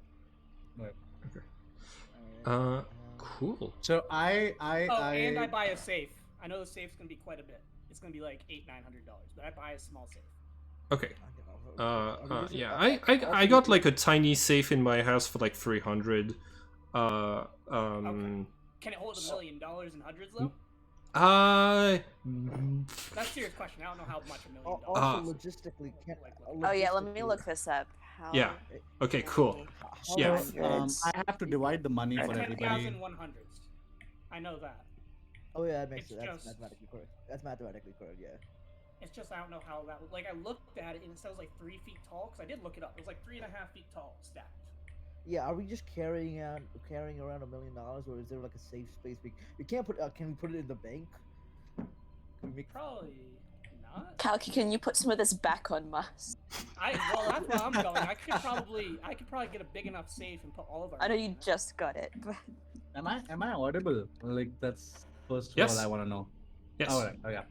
So first of all, it's not just about $1 million per person that you guys gotta figure out. It's 1.25 because I'm equally dividing my money and giving it to all of you. Okay. Ooh, nice. I'm not keeping it. Me, Like- being like the the respectful college person I am gonna keep $250,000 aside that Cal gave me to donate to charities. Okay. I appreciate that. I fucking do. I will donate this to my children's college fund, which is close enough. I do not appreciate that. Approximation. It's helping a child. It's just not the general children. in the You world. got 1 million for Alessandro that. getting- Yeah, Alessandro getting $1 million, like the 250,000 and a sports car is that's just extra. That's To be just fair, I don't have a job anymore, and That's true. I And you don't. probably Then, just I spend a don't. lot. You I got need- 1 million anyway, and that's a lot of You money. could surprisingly, you can run out of 1 million surprisingly quick in the world. yeah, Then- it's kind of wild. Then be stingy about it and don't be surprised. Yeah, like- exactly. Put away some right now. But so basically, what I was saying is, do you guys want me to get a big enough safe and put it on what? When was that? I wasn't on Mars. I was on Jupiter. Saturn. You're no. Raphael is Saturn. I think it was Jupiter. Oh yeah, no. It's the one closest to the sun of the two. But it's in the handouts. Path Yep, the file items. is Jupiter. Yeah, that's the one. You got it. Cool. Yeah. So With the gravity, no, I'm joking. I'm not sure what physics in Jupiter is like. Yeah, and because it's the universe of Trinities, that answer is probably complicated. Yeah. Okay. I think. So, while all of these guys are figuring out what to do with their money right now, I head over to a hospital and start healing people. Okay. Without them knowing that I'm doing something. Okay. I'm gonna go. Does Jimmy get money? I don't get money from that heist, right? I was not there, correct? You. Okay, so that is correct. You were not you were not there for the heist. You were off doing some other things, investigating like the place where you would meet Kalki in the solo session that we did together. In that case, I give my million to Jimmy. No, no, no, no. I got million. I don't need the money. That's why I was asking. I was gonna give It's my gift mine to away. you. It's my gift to you, so you're welcome to give it away further. Okay, well, I have obviously like charities and stuff, that organizations that are, affiliated with the band and all of that. I'm gonna give my money to that, Yeah. to Okay. those See, that's perfect. charities, and that's what I was gonna do with. I wasn't gonna keep it anyway. I just wanted to know if I had money to donate, I was gonna donate it, and I'm gonna go with Kalki to the hospital and like play for the people at the hospital, like the kids or whatever. Nice, excellent. Okay, We're so just gonna hang out. Just so that I'm clear on this. I well, know hospitals don't have the greatest security, but I do know that like they won't let people just walk up to random patients. Like that is a thing. I don't know how it works in London, but in India, I can literally access any place in the hospital Oh, I'm just stating from what happens in America. Okay. Yeah, 'cause that's the only experience I have in America. It's Yeah. so strict. You can't even go back where the patients are. You have to check in at the desk. Yeah. uh, You have to clear with someone while you're here. Yeah. At the front. mhm. And I imagine that was also true in England. Because I think they call it murder. Yeah, in my experience, people who wear like medical uniform can walk in pretty easily, but like everybody else will generally be asked to stay at the door, like at the entrance until they're like cleared in. In America, there's way more like security doors in hospitals too, so that you like to separate like basically the inside from the outside. I think in London is probably going to be a halfway point between that. You get to I have an idea, a fast idea. Can I call ahead of time and tell them like I'm coming to perform, and like get a whole bunch of them like in one spot, like in a cafeteria or just a space? Because okay. I'm not a wanted criminal anymore, so I'm assuming I can do stuff like this. Yeah, Yeah. but like all the sick people. And Yeah, like, and so like they'll while they're basically all be in one huddled spot. together and I'm playing like Kalki, you can like stealth kill Yeah. people. Okay. Sounds good to me, man. Yeah, that could actually work. Yeah. Okay. You Like the deed for the day. you try to call ahead the hospital, and when you say like your name, that you're like this famous guitarist, you hear the person on the other end of the line has a little bit of trouble believing you, and is going to say, all right, can you uh, uh, um, uh, are you, is this a prank call? Are you calling with this is a great American accent that you're doing, but we don't really have make a persuasion check to basically convince them that it is you. Oh, got plus 10. Ooh, 28. yeah, 28. Yeah, I'm so sorry. I just found an audio clip of you talking in an interview while I was looking you up. Oh, you sound exactly the same. Yes, we can try to organize this, but usually we have a little bit of more time to prepare. I'll go and talk to my manager, and I can see what we can do before you get here. Sweet. We're on the way. So when you I just want to say, during this, I'm gonna split off and go and do my thing on Mars, or not Mars, Jupiter. okay, you're gonna go and get your thing on Jupiter.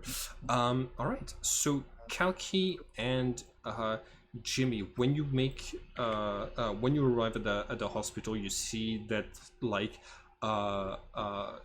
20 or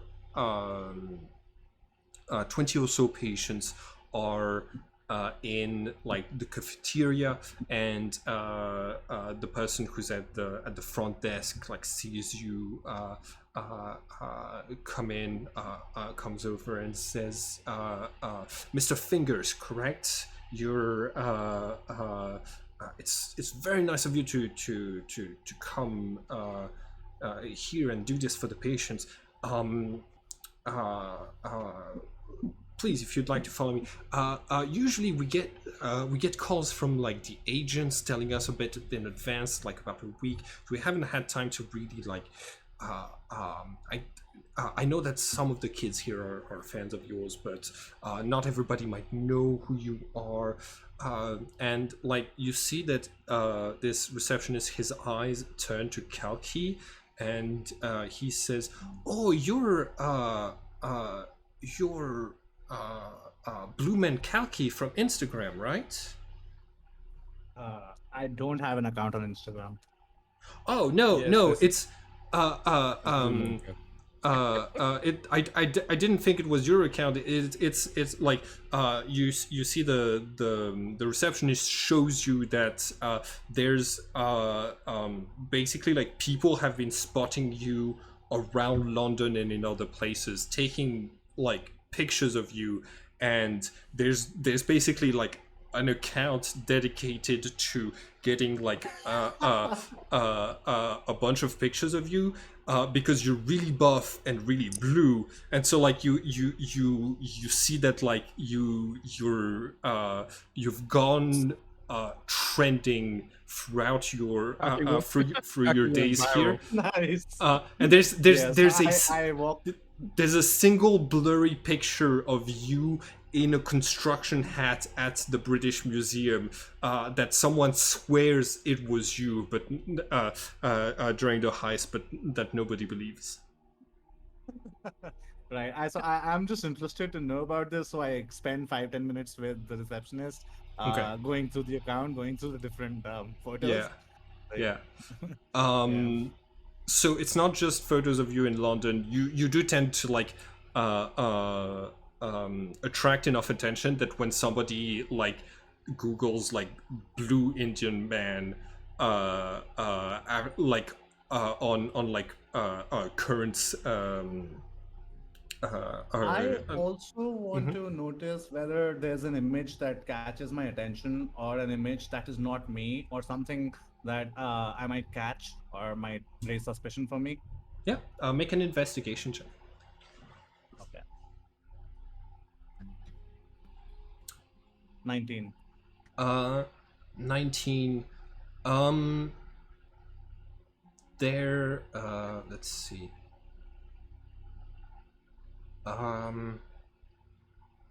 Oh, there is a single picture of when you were talking to Mary Carlisle in front of Windsor Castle, with the caption, "He just vanished into thin air!" Exclamation mark. Okay. Noted. Jimmy, because Kalki is spending 10 minutes looking himself up online, you have a you need to entertain for a little bit. So could you make a general performance check to see how what sort of reception you're getting at the hospital? Ooh, excellent. Okay, cool. So yeah, you do your usual thing. You see that like you have less fans here in the UK than you do in the US, but like everybody like seems to have already heard some of like your biggest hits. So yeah, you create this warm bubble of music, this sort of like feel good space in the hospital for a little while. Kalki, how much do you have? How much opportunities to use lay on hands to cure diseases do you have? I'm assuming that since we're gonna pick up a flight, and so I will recharge up my points pretty soon. So all of them. Okay. I think I'll leave 5, so 20 points. 20 points. So that is, you can heal, you need to spend 5 points to heal someone's disease. So you're basically able to heal 4 people, is what you're telling me. Yes. Okay. How do you select like which 4 out of this group of 30 people you're going to heal? So I listen to their stories, and depending on who has run after money or who has been good to other people, so I'll select the people who have literally been very helpful to others, Okay. selflessly. Okay. Make an insight check for me. 8. Okay. You're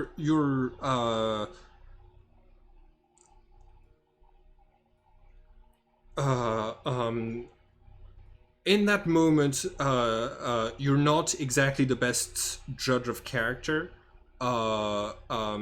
Like some of the things that people say when they're sharing their stories, because they have like fake British accents that might be from different parts of the country.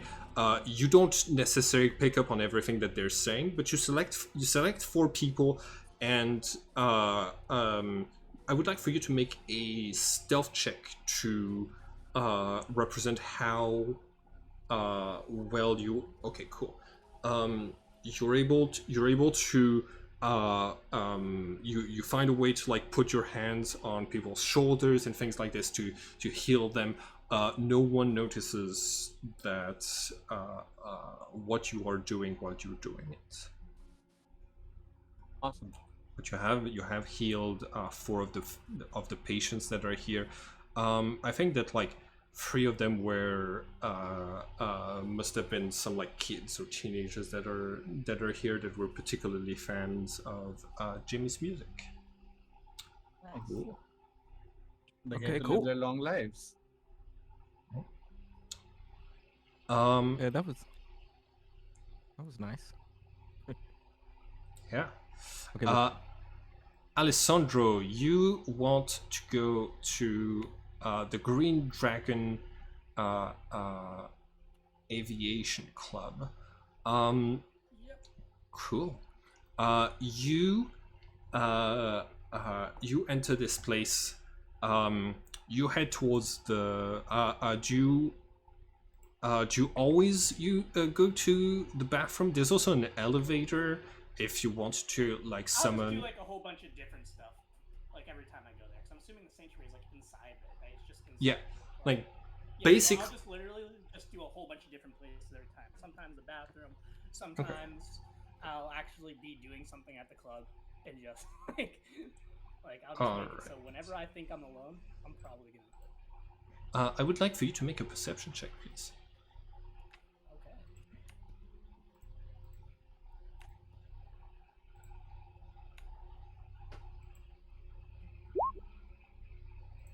Oof. Okay.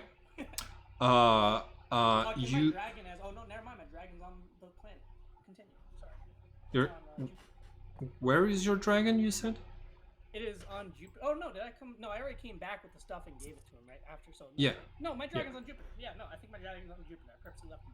Okay, cool. All right. You. Once you're in the elevator, you call forth Raphael, who is going to appear next to you in the elevator. I'm gonna quickly tell him let's get out of here. Like, let's before we even talk, let's go to Jupiter. Oh yeah, sure. You they grab your hand, and both of you are dragged through the sky. Oh, oopsie. Oh no, that is not what I meant to do. That's not what I meant to do at all. Okay, cool. 1 second. No problem. All right, there we go. Cool. You head to the outpost. You now have like this generator that you that's pretty heavy. That's got the fuel in it. So yeah, Raphael is delighted and says, "All right, we can start setting things up." Ooh, can I have a look at the instruction manual? Of course. And Yeah. then I'm obviously gonna hand to him. You see, like he flips through it, his divine eyes going at like superhuman speeds, and then he says, "Okay, I think I got it. I don't think grounding the generator is gonna work normally because this is not Earth, but we'll see." And they start rigging things up, plugging everything in. And after they step back, and after they press the button on the remote, and you see that the screen lights up, and the episode of Lost starts. And after a few seconds, Raphael says, "Something's wrong." Oh. Something's happening to the sanctuary. Okay, so we just don't go back there? Is that the only place I can go from here? Like, when the other Yes. people are on here, I have a different sanctuary. Can't one of them come bring me to another place? Because... and then I can go back like that? Hold on. Because if I go back right now and the sanctuary is being disturbed, I'm gonna die. I'm letting you know. I don't have anything on me. I'm dead. Death. Oh, you don't even have your soul blade on you? I have my soul blade, but what is a soul blade? It's bringing a knife to a gunfight. I'm gonna get shot in the face. Okay, all right. Don't worry. This shouldn't be. I don't think this is gonna be.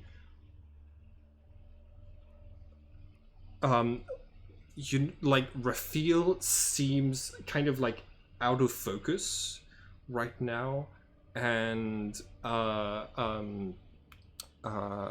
is going to say you hold on, with the soul blade of the night, you can once per day as an action you can teleport to a sanctuary you created or to any twin blade made out of your soul blade. You've already used that ability to return here today from Cuba.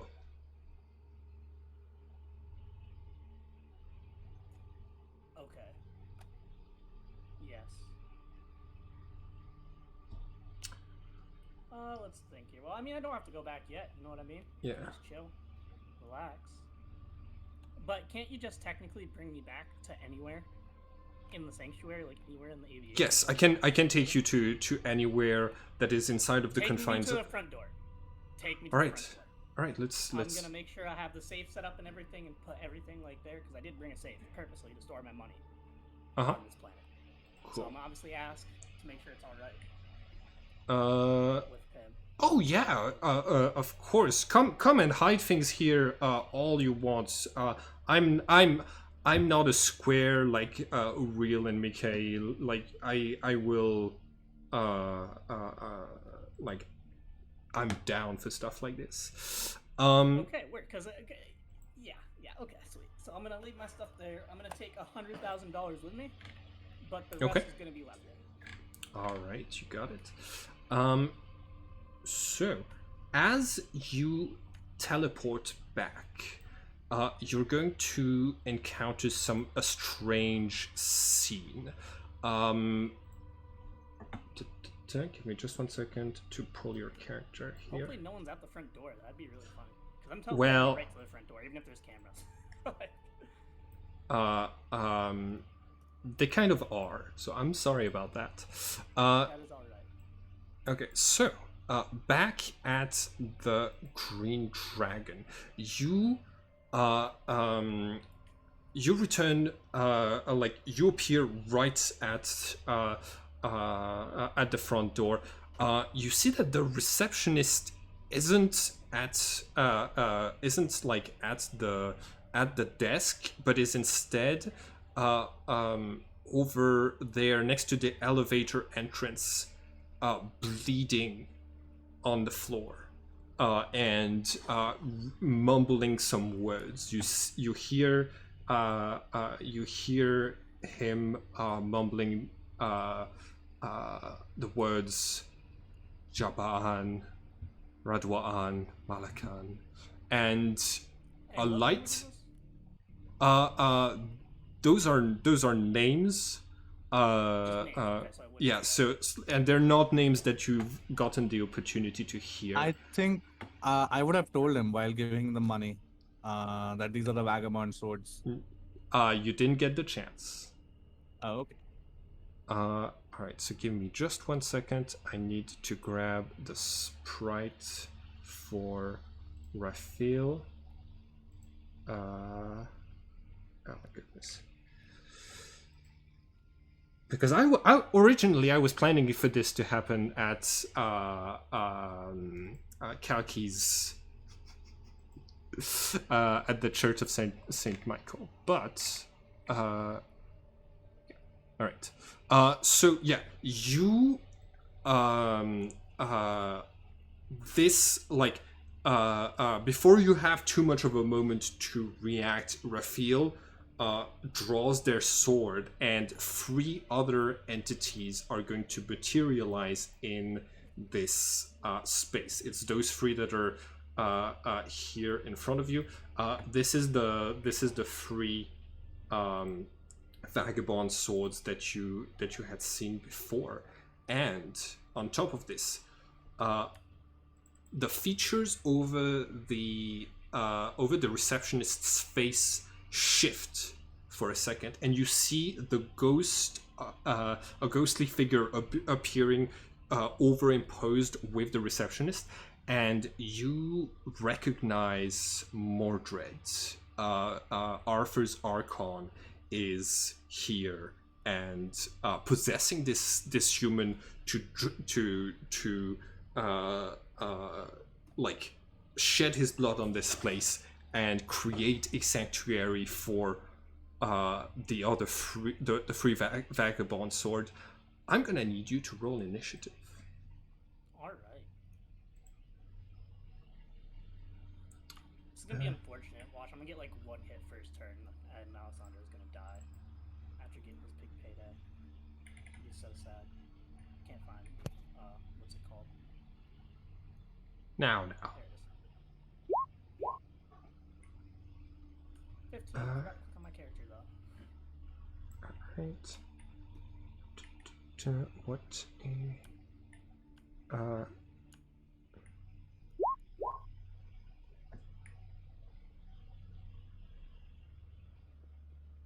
okay. This should be good. All right. So, Raphael.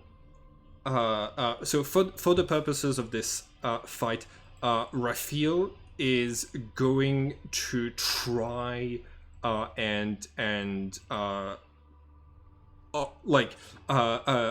Raphael says, I've got these, I can handle these 3 for a little bit. You take care of the Archon. I'm just gonna tell him straight to his face, disappear, go back to Jupiter, and I am disengaging and running. If I Okay. get first initiative, I am out of here. I'm getting my sports car and driving away. He says, the door to my domain is still open. They will be able to follow me there. all of the places I can go willingly, they can stop me. They can follow I'm me. gonna die here. I'm definitely gonna die here. Well, now I have no choice, so Alright. I'm gonna fight this, but I'm dead. Okay. Because I have less hit points because I'm using sanctuaries. Okay. So, this. Just so that Alessandra's working on the most amount of information. How Uh-huh. long would it take for him to call? How long would it take for him to call us? It would take an action to call you, and it would take like multiple turns for your characters to show up. This is one of the canon adventures, and it was designed to feel like an ambush because it is an ambush. I was gonna I'm say assuming there's a camera in the elevator or something. Sorry. Like I'm just how did they know I was there? I'm assuming there's like a camera in the elevator. Oh no, they figured out all of the the locations of your sanctuaries by having the Headless Knights follow you.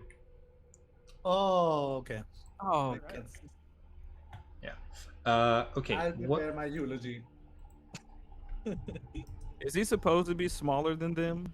Oh That's yeah, freaking me they're like all of the Guardian swords and Vagabond swords are like extra tall. Oh god, that's where I put them. Okay, one sec. Is he calling? Is he calling us to come, or is If this, I use an or is action to this call you it? guys right now, I'm gonna die. Like I'm very confident. I don't have the strength or the health. I'm gonna get one shot by these guys. So I don't. You're a rogue, so you can use an action as a bonus action as a disengage or something. And Yeah, you can I use know that that, action. but then I gotta run and then Oh, call. yes. But then at that point, I'm still afraid of ranged attacks, and I'm more scared of. I mean, if you don't call, I think you're fucked. Yeah, no, I know that. I have to call you guys. But so how long do you say it's gonna take for you guys to get here? Because if it's like 20 minutes or something, You said multiple rounds. Multiple rounds okay, at least. rounds. Yeah. No, cause like they could be all over the city, so I'm gonna make everyone roll to see how close they would be. Anyways, Mordred walks forwards, and you see the features of his ghostly appearance start to manifest over the human features, and he tries to do a fear effect on you. Horrifying visage. All right, you must succeed a wisdom saving throw or be frightened for 1 minute. Yeah, prepare your eulogy, guys. Friends, we are gathered here today to mourn the passing of Alessandro. Wisdom saving throw. Okay, note to self: All right. always be with someone else.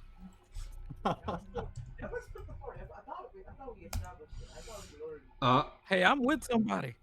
All right, Alessandro, you age by 20 years as like this. Okay, I'm just gonna kill myself. Like at this point, I'm not doing this whole campaign. Wait, at what? Age 50. Like I'm just gonna like if I'm literally 50 years old the rest of this You- campaign, you- I can't be hey, dexterous hey, and whatnot. Age Like, I just age is about how you are on the inside. Not when all of your literally your I have whole spells, game I plan have relies on flexibility. I just want to kill I myself. have spells. That can restore. That's literally restoration. It can be reversed with greater restoration and stuff like this. So there might be there are options for this. But yeah, some of your hair starts turning white. You feel yourself aged, and you are frightened. Frightened means you have disadvantage on attack rolls against Mordred, and you cannot move towards him. I'm literally just telling this man he's dead. No, there's nothing I can do because he told me to take care of Mordred, and I can't do anything against him because I have no range attacks. I'm running. There's nothing I can Okay. do. I literally can't walk towards him to damage him. So if I stay here, I'm literally just committing suicide. All right, you got it. So you're not in melee range of any of the other of the vagabond swords right now. If you want to dash, you can just run out of there. I'm literally gonna have to tell him like I don't think like you're gonna die. I'm sorry, I can't help you. I can't move towards Mordred. I can't do anything to help. Fuck. Well, I'll figure something out. Just get out of here. Yep, and I'm leaving. All right. I'm done. I'm rushing away, getting in my car, and driving away instantly. Okay. 53-year-old. So I usually have guns. This was the point of going to the U.S. is to get my guns. You see Raphael draws their blade and starts to fight off against those three attackers that are all like all four of those beings are like talented fighters with like some divine abilities. You see that the like rays of magic start to fly out from this fight, breaking windows and overall. I'm not running, like I'm not driving away. I'm jumping in my car and texting everyone. Okay, you got it. And see if they can get here in time to save this man. But I just need to get out of harm's way. So hopefully this man lasts long enough to survive. But all right, I need everyone to roll 1d20. And that is the number of turns it would take for your character to get to this fight. So me and Jimmy are together. Jimmy, you can roll, and I think that'll be for the both of us. All right. Oh, they're gone. Ooh, Rose, you're right there. You're like I'm a minute away. Best time ever to get a nat one. Yeah, I'm a minute away. I'm preoccupied with something. All right. Cool. So that is And what about Andrea? Oh, Andrea is with Malachi. Yeah. At the hotel. Yeah. Okay, cool. All right. On his turn, Mordred is going to dash around his allies. Goes like doesn't gets out of the building and seeing Alessandro yells, "That's right! You're gonna do what you did in the forest back then. Flee!" yeah, Alessandro isn't stupid. He has like 60 intelligence. He's not gonna fall for this obvious bait, and he's gonna wait for backup. All right. All right. So my that was my turn to dash to you. You can see that Raphael is like basically getting pushed around. They call their pseudo dragon from within their cape to start to like help them in the fight, and at the same time, Oh, my pseudo dragon is gonna continue to help, like, because last I knew he was still on the planet with Yep. Naomi. Yeah. So he's just gonna be helping him out for that fight too. Okay, cool. So your pseudo dragon is providing the help action, and Raphael's like own small dragon is also providing the help action. So they're like defending. But at the same time, you see that like the three vagabonds call upon large metal snakes, one for each, coming from beneath their clothes, much in the same way that Raphael had a dragon coming from inside of their cape. And in fact, you can see in the image that I sent you of them, I think Jaba'an, she has a sword coiled around her dagger that you can see, and Malakan has a snake coiled around his arm in that image. So like any advantage that Raphael has, they also seem to have in a different form. Rose, I would like for you to roll initiative, please. All right. Now my token isn't on the board, so it won't go with my token. Is that okay? I just added your token. Okay, thank you. Mm-hmm. Good luck, guys. Friends, we are gathered here today to mourn the passing of The worst I time think to ever roll a it's nat all one. gonna be okay. Yeah, I think it's gonna be fine. I just needed one other person to help me because Alessandro takes one attack himself, he's gonna die. Yeah. That's why I have a sniper that I usually have. Also, I'm gonna help you end your frightened condition when your turn is happening. So. Alright. Oh yeah, but Alessandro, it is now your turn. Rose, you haven't like this is right out. You haven't had a turn to give him the help action just yet. No, but I have a portent roll. Oh, cool, excellent. So how does the frightened condition work? You make a new wisdom saving throw at the end of each of your turns to end the effect. So I think there was one turn previously when you rushed to the car, so I need you to make a DC 13 wisdom saving throw for the previous round before Rose got there. Alright. Okay, Oh, beautiful. you're no I don't longer even have to use my portent roll. you're no longer frightened. Mordred has come out of the Green Dragon Aviation Club, dashed and is threatening you. You see Rose appearing to the from the side of the parking lot, coming in to help. What do you do? Alright. Alessandro is going to cast. I want to make sure I get this spell right because a lot of these spells are like the same.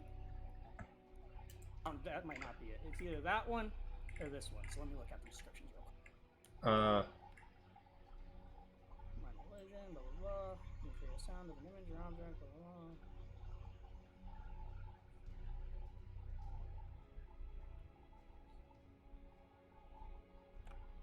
I am going to.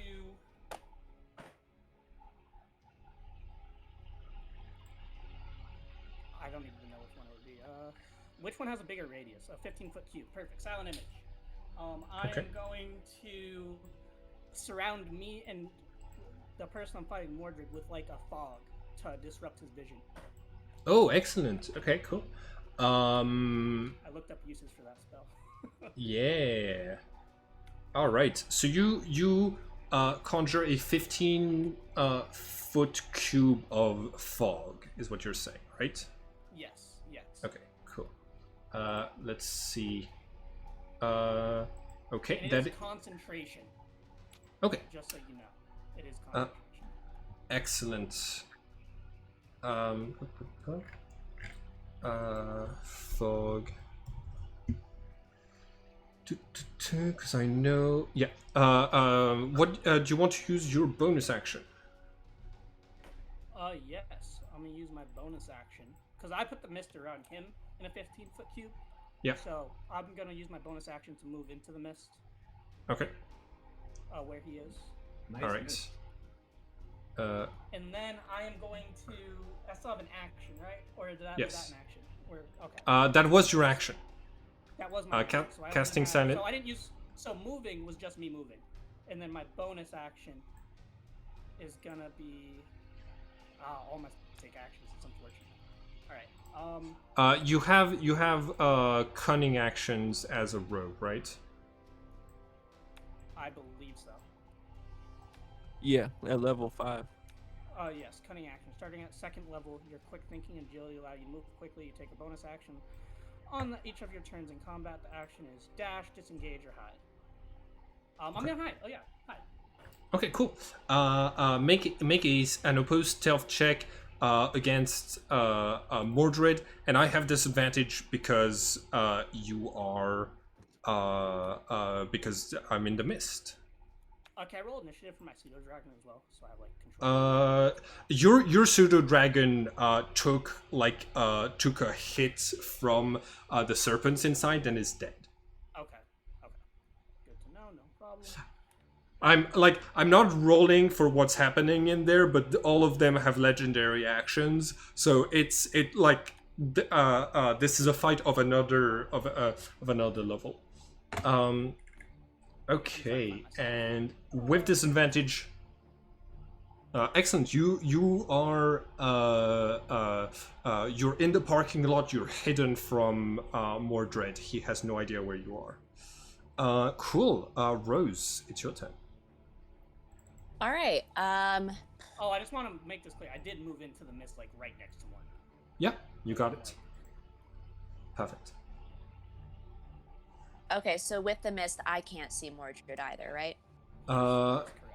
That is. I will give you a perception check at disadvantage, to spot him. All All right, I'll try. right. Might as Opposed well. by his stealth. See, I didn't know the pseudo dragon was dead. My plan was to communicate with you where he was through the pseudo dragon, but he's dead. Yeah. So there are rules to hit enemies that are that you can't see, but generally it's pretty hard.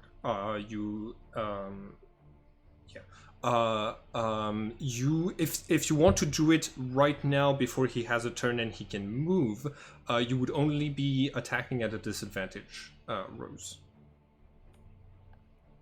Can you use point rolls for attacking? Yeah, but neither of my port rolls are very good. They're just kind of mediocre. Well, if I used my 14... Although with disadvantage, can I use portent rolls, or does it be like I have to roll?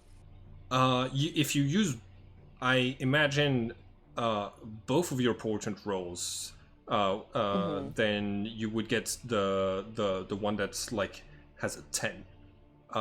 Like you would get the lower one of the two on a roll where you have disadvantage. I'm absolutely not going to do that. Okay. I'll just try to hit with Ray of Frost at disadvantage. All right, go ahead and. My armor class as a ghost is not great. God damn it! But you miss. This blast of frost goes in through the fog. You hear the sound of like a TV freezing and shattering. You see more displays of lights and like super fast movements coming from the inside of the building. Even when right now you see that Malakan just threw Raphael against the wall. The wall, this wall right here, collapsed from the impact, and like gets pushed back. But Raphael, and like Raphael, is out of the building. But you see that a sort of like mysterious force, like starts to drag him back into the building, and you Alessandro, you know that this is like they have to stay inside of the building that was made into a sanctuary. Cool. It's now Mordred's turn. Mordred is going to attempt to spot you. So you rolled a 20 stealth. This is the third round.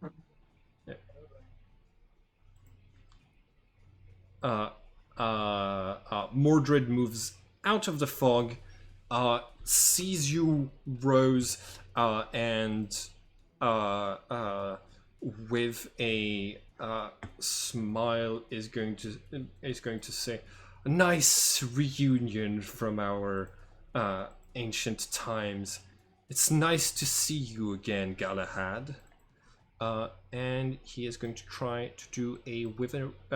He's going to try to just touch you with his hand. Ooh, 25. Uh-oh. Can I counterspell that, or is that a spell? You might Uh, die if you don't. I am going to count this as a spell. Okay, counterspell. Okay. We're gonna say it's a spell of. Okay, technically no. But we're gonna say that it's a spell of third level. Okay, so I automatically get rid of it. You automatically get rid of it. Okay, cool. So you spend your action. That's a reaction. Oh yeah. You spend your spell slot. You basically, like, you see him reaching for you with necrotic energies in his That would have hand, straight up killed me. and it just Would like would they it then, fade. Like, actually killed you? Like, is it more than your health? Like, 23 plus 11. Yeah, it is. Like That it is like I would've 4 been down. points. 4 points more than her current HP. Okay, cool. All right. And now that one single player has taken Counterspell, I now have permission to give Counterspell to my enemies. The deal is, I don't use Counterspell until one of my players starts to use Counterspell. Cool. That is Mordred's turn. Alessandro, it's your turn. okay, so he's not going to be able to. So this is my question. I don't know about the stinger, like that weapon. Was it taken by what's her name? You have From the car. Like, 'cause she took everything from the car. she also gave you you have the sting back. You have it back. Okay. I'm then going to sneak up behind him and try to stab him in the back with the sting. All right. Do you I use your actually bone? don't have the Do you, sting like as a quick thing, so I need to figure out what the sting does for damage. yeah. It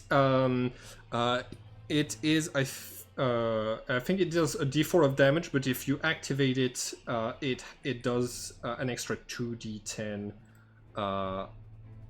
So yeah, this is. Alessandro's just gonna get his never mind. Alessandro's just gonna get his rapier this turn and walk up and try to stab this man in the back because I don't want to use an action to. You don't want to use an action to activate the poison. Okay, cool. Yeah, no, because I want to be able to attack. All right, you you roll up behind him. He still doesn't perceive you, so go ahead and make your attack at an advantage. All right. And he gets a +1 to attack and damage. Oh no, he's using a rapier. Oh yeah. Get sneak attack. Oh Unfortunate. no. Terrible. And then I'm gonna use my bonus action to disengage back into the or no, because I have to. So I want to see how far I moved real quick. Okay. Yeah. Fif- Then I'm gonna use my. So yeah, I'm going Disengage to use bonus action to- disengage. yeah. And to move back into the mist. Just, Okay, like, cool. somewhere in there. You move back into the mist, and a something liquid and warm hits your face. There is someone's blood that's spilled onto you from somewhere in the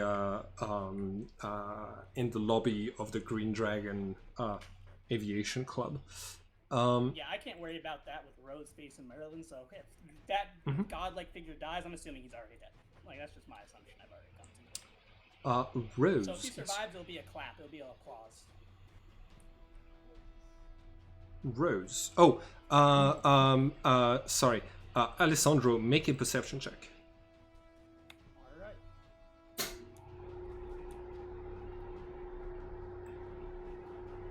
Okay.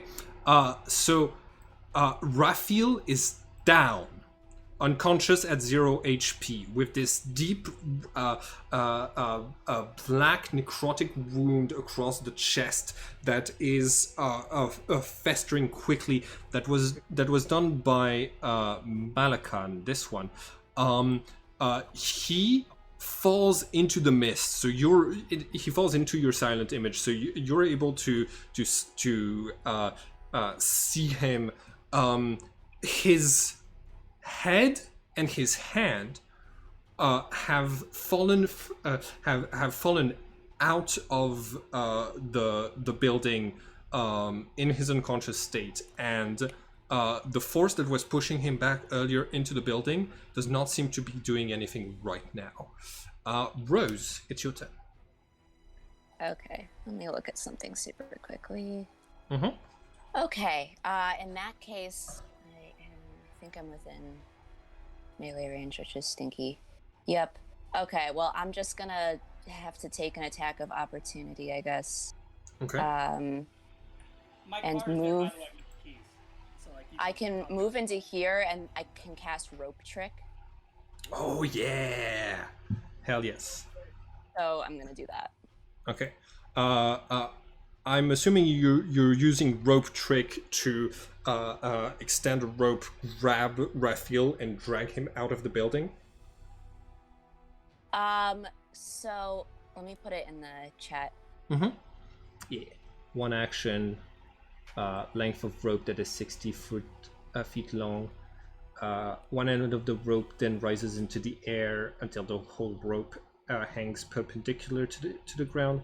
At the upper end of the rope, an invisible entrance opens to an extra-dimensional space that lasts until the spell ends. Ooh. The interdimensional space can be reached by climbing to the top of the rope.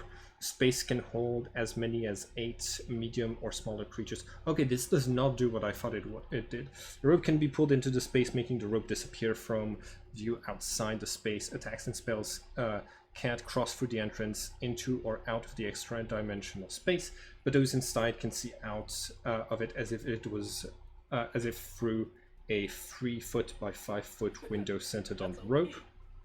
Anything inside the extra dimensional space drops out when the spell ends. Okay, so people could. Okay, you cast it while still being outside of while being like right here. So this is outside of the building. Cool. That was okay. So I need to do an attack of opportunity with Withering Touch. 7 does not hit. regular damage he just got on that would have one-shotted me. Yeah, I made the right decision to run away from him. So you have this space that is above you, that is open. You still have a let's see.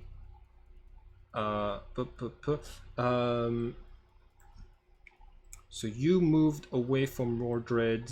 So you moved 13 feet. You have 17 feet of movement left.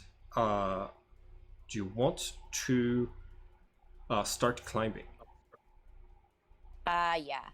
Okay. 17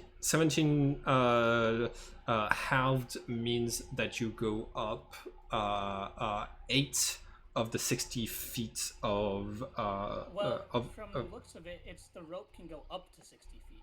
So it's more like how tall does she want it? Well, one end of the rope rises into the air until the whole rope hangs perpendicular to the ground. So it is 60. Oh yeah, the length of the rope is up to 60 feet. Up to 60 It doesn't feet. have So you to get be to like 60 feet. choose the length. Oh yeah. Maybe it's just like a 10-foot rope. Yeah. Okay. Remember that I have a 15-foot cube, so in theory, if you did it like 10 feet high and we climbed into an invisible base, they wouldn't even know we're there. Yeah. Okay. So yeah, you use this on like a smaller rope. Yeah. Excellent. Cool. In this case, you have. I think I said you can make your way 8 feet up the rope. So you're like not out. You're not into the extra dimensional space yet, but you are halfway there.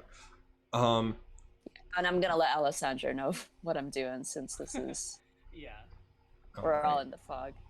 I'm assuming you'll just tap me and do it like silently so they don't hear. Yeah. Do it. Yeah. I have message, so I can let you know that way too. Oh yeah, I forgot you have that. Nice. All right. On his turn, Mordred turns around, enraged, and is going to like rush into here, and seeing the both of you is going to try. Wait, so can you just Can us you both see no us? matter what? Like, doesn't he have to do like a perception or something? Oh yeah. He's going to be attacking like he doesn't see you, so he's going to have disadvantage on his attack because of the fog.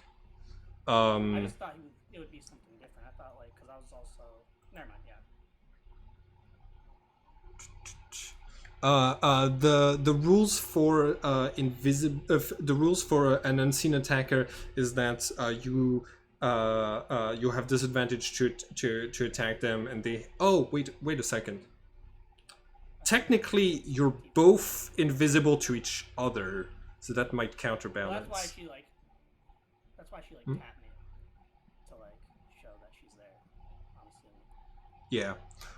Let's see. I'm gonna do a. How do any of you know where any of you are? That is true, right? Yeah. So Like it's How did she see you to tap you? Yeah, that's right. Yeah, like the fog needs to be the fog needs to be like thin enough that you're able to see things that are like within your area. So yeah, he's able to move in close enough to distinguish your shape. He's gonna roll. Let's see. On a 1, he attacks Rose. 2, he attacks Alessandro with a withering touch. Does a 16 hit? Nope. Okay. Damn. 16 does not hit? What's your AC?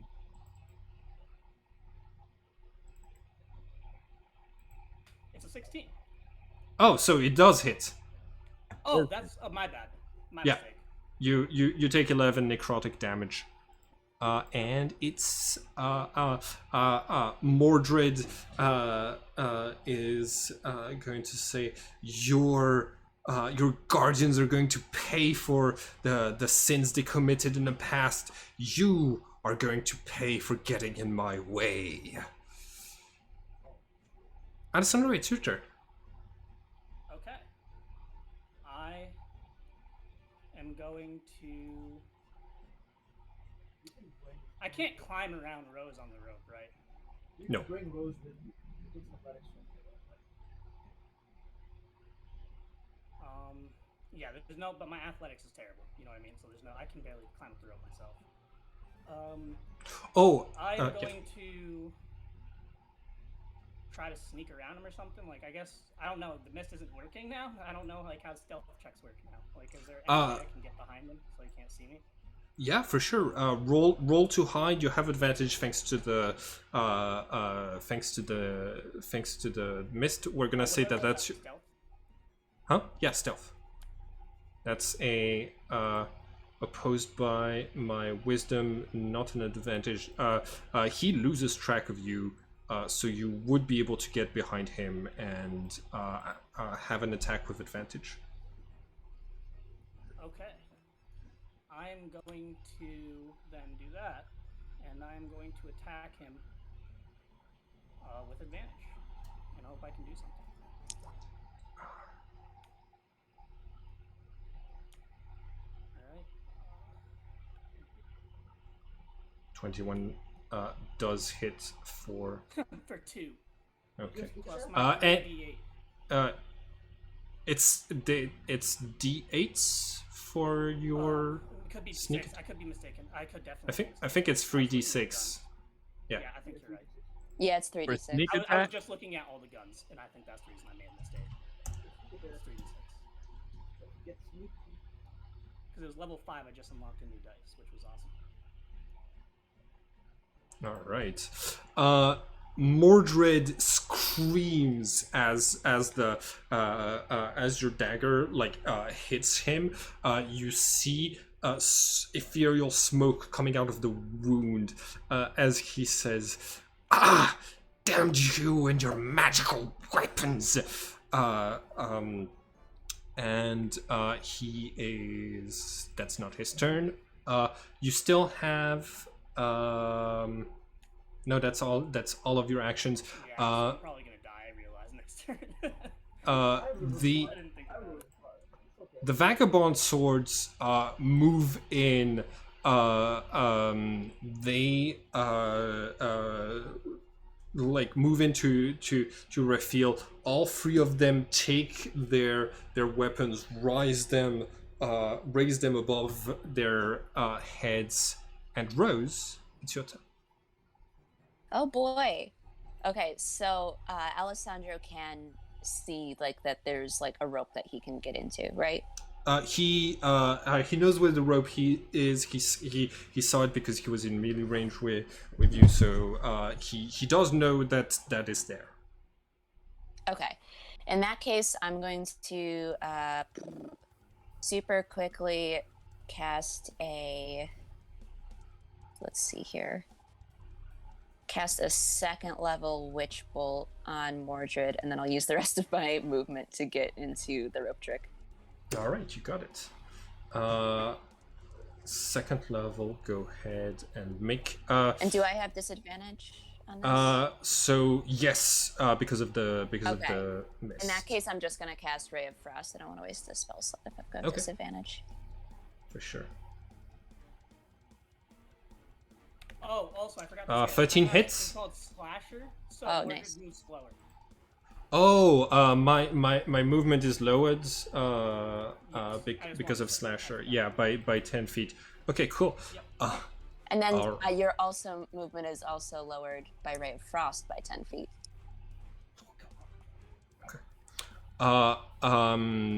Yeah. Cool. On his turn, Mordred seeing. Oh, wait, hold on. Ray of Frost also slows me down? Yeah. I can put it in the chat if you want. Oh my goodness. No, I was gonna try to flee, but now I'm 20 feet slower. Oh no.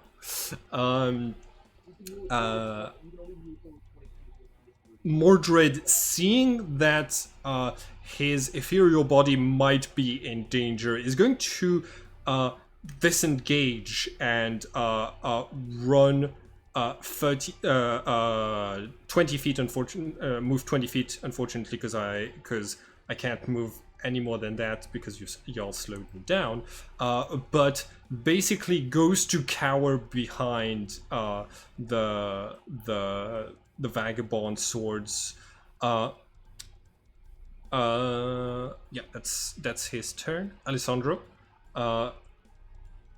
Okay, I am going to move my mist You can. Oh, to cool. basically to still encumber the rope on the edge of it, but to cover the sword guys here, Okay. and who is it again? Sorry, Jabril or Raphael, whatever the. Raphael, yeah. Yeah. So the rope should still be barely on the edge, but mostly I want to cover his body. And then I'm going to. So this is my question. So that used your action to move the Action, image. Yes. Yeah. So to- this is going to be my question. With the way my bonus action works, would you be willing to let me drag this man 5 or 10 feet? Yes. You need to pass. This is a large creature in half metal armor. So so you are going to have to pass a difficulty 14 athletics check to drag him out before the swords You come get down. Yeah, Oh! I knew exactly what I was going to ask for. I was like about to be like, What is your modifier for athletics? strength? It's 0. Perfect. So it's exactly the amount that you You get a 14. that you need it to be. Okay, cool. Oh boy, I was about to kill a very important character. Okay, so yeah, you grab Raphael, you pull him out of there. You see that the vagabond swords go to try to I'm still strike. dragging him to the edge of the mist. Like he's not fully out of the mist yet because I Yeah. can't hide him. He's Okay. huge. You hear the three swords of the vagabond swords coming down to strike, but all of them are pushed back at the edge of the building as they cannot leave. You see them contemplating this, and you hear Malakan's voice through the mist as he says, "We've waited millennia. We can wait a little bit more." And you cease to hear things coming from beyond the mist. Rose, it's your turn. You're up there, in the safety of of your extra dimensional space. What do you do? All right, I'm gonna leave it open in case these guys want to get in. I'm actually gonna pop my head up and be like, are you getting in? I'm not sure what's happening out there. I'm obviously gonna be like, yes. Give me a second. I'm gonna look up the thing again. Can I tie the rope? All right, and can I like give him a help action to try to help him get this man into the rope trick? Yeah, you can pull the rope while he attaches it to Raphael. Okay. I need one of you to make an athletics check with advantage. The difficulty to bring Raphael up into that space. I just want. Do I have that magical rope still? Did she give me that back as well? Yes. Okay, I'm gonna tie that rope to him and toss it up. That's what the plan's gonna be. Okay. It's gonna be way easier. It can pull. Oh yeah, it can lift him. So yes, thanks to that rope, you actually don't. Your only roll that you're gonna need is for you to climb up the rope. I need you to make an acrobatics or athletics check, difficulty 13. Oh, or acrobatics. Sweet.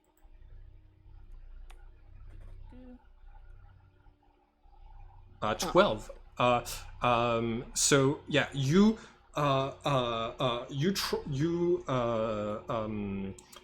try to get up, having tied the magic rope to yourself and to Raphael. Oh yeah, does he get the help? Oh yeah, the help. Oh yeah, no, he does get the help from you. Yeah, for sure. Thank you, Kalki. Yes. All right, so y'all arrive in this sort of like, what does this look like? What does this space look like, Jess? So for me, like a liminal space is something that like, it's like mostly like familiar, but there's something just kind of off about it. So I think for me, it's like a high school, but after hours. So like the hallways with the lockers are like just kind of like dim, and you can kind of sort of hear like a janitor in the distance or something like that. Like there's nothing actually there, but it just looks like that. The fact that there are like no children's painting, no children's like drawings or paintings anywhere around you looks somewhat eerie. Okay, cool. Raphael is breathing hard and still unconscious. Okay. You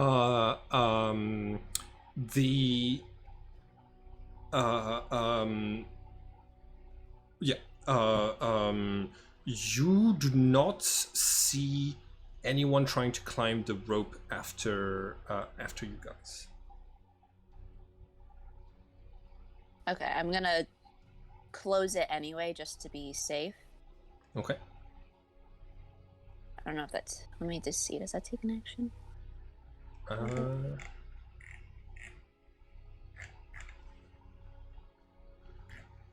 It doesn't say if it takes an action, so it's up to you. Yeah, no, you can do it as a free action. So right. you then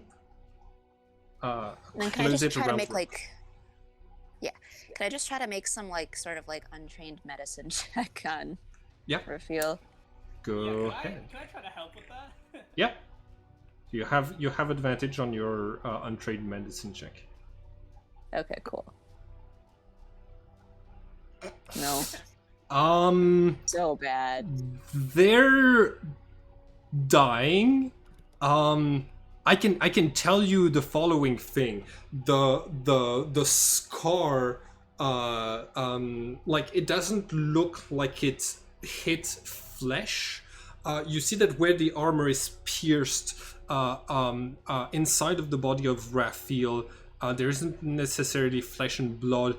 There is this sort of gray substance, and you see cracks appearing in the armor and the clothes and the skin from this attack that are and the cracks are still spreading slowly, but Raphael's form is being consumed. Okay. Is he like making death saving throws? Yes. I already did one. Okay, he's gonna get a 10 on his next one. Okay. We'll have at least one pass. Between turns, I am like when it gets to about turn 6 or 7, when people are about to be showing up, I'm going to drop down myself and see like what. The door out of the rope trick got closed. Okay, can you not? So basically, my thing is, can you not reopen? Like, can only the I think person I- cast open Yeah. it? Yeah, I think I can. Well, no, that was my thing. Is like, can I open it? Like, is the only person that cast it can open it, or like? I think you need to get Rose to let you out. Okay. But yeah, I would do that then. Okay. Have her help me out and let me jump down real quick. 'Cause it's only like a 10-foot fall, right? 10, 15 feet, however long. Oh, we can actually see out of it. Oh, as yeah, we though as if through a 3-foot by 5-foot window centered on the rope. You see a lot of mist. I'm gonna obviously get Oh, this person. fuck. Like, it's because it's concentration. I'm gonna stop concentrating. So Okay, if cool. they're out of combat, can we arrive? Or... Yeah. The rest of the party arrives. You see that the whole building has undergone like tremendous damage from 4 gods fighting inside of it. It's on fire. Like part of it has collapsed. And near the entrance, there's just a rope that goes up into nowhere. I tell everyone, first, let's make sure everyone's okay, and then I say, we have to go. We have to leave now. I look for Alessandro's car. So when I arrive and if I see Raphael's body, I'm gonna try and do lay on hands on him. Okay. Oh, I didn't see. I thought you guys brought it up there with him. But yeah, as soon as I see these guys, I'm gonna open up the door to the rope trick. Yeah. Oh, okay. Get up easy. Excellent. I've still got the really OP rope that can just kind of carry y'all up, so you don't have to. Okay. All right. You, Kelki, you still have how many HP do you have? 5. Okay, cool. 5. You pour your health energy, the storage that you have, into Raphael, stabilizing Raphael, but and bringing them back to consciousness for a little bit. But the wound still keeps spreading. Raphael turns to Alessandro and says, "The other guardians, they don't know what to do. Call the other." As soon as I hear that, I am going to pull out my. Oh no, I have a sat phone, right? So I can't really Google anything. I'm going to search for a place nearby that I think I can call the guardian source. All right. So you'd need to spend about an hour to make a new sanctuary. As soon as I hear Alessandro doing something, I say that my sanctuary is nearby. And as soon as he says that, like, we're going there. Instantly, Alright. I'm hopping in the car and throw this huge dude in the trunk. because Okay. there's no other way he's fitting in my car. I'm not making you roll, but like basically like you it is difficult moving this moving Raphael around. They Yes. fall back into unconsciousness. So you're transporting this armored body of a large humanoid. Cool. Sirens of police and firefighters rushing to the scene can be heard as your characters start to drive into the night.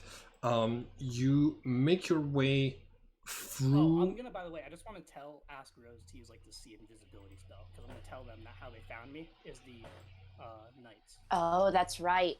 I asked Rose not to spend a spell slot. Instead I cast Divine Sense. Okay. Okay. Yep, that's a good idea. Either way. Divine sense.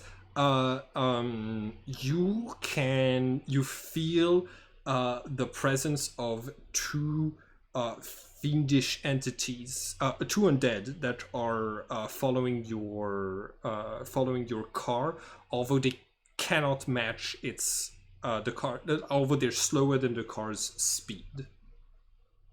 So I lose sense of them pretty quickly because my Yeah. range is 60 feet. So But also, I it, tell the it only body. it only lasts like one turn. Anyways.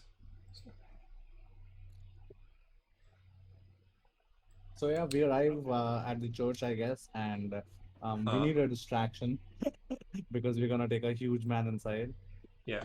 The church appears to be closed at this time of night.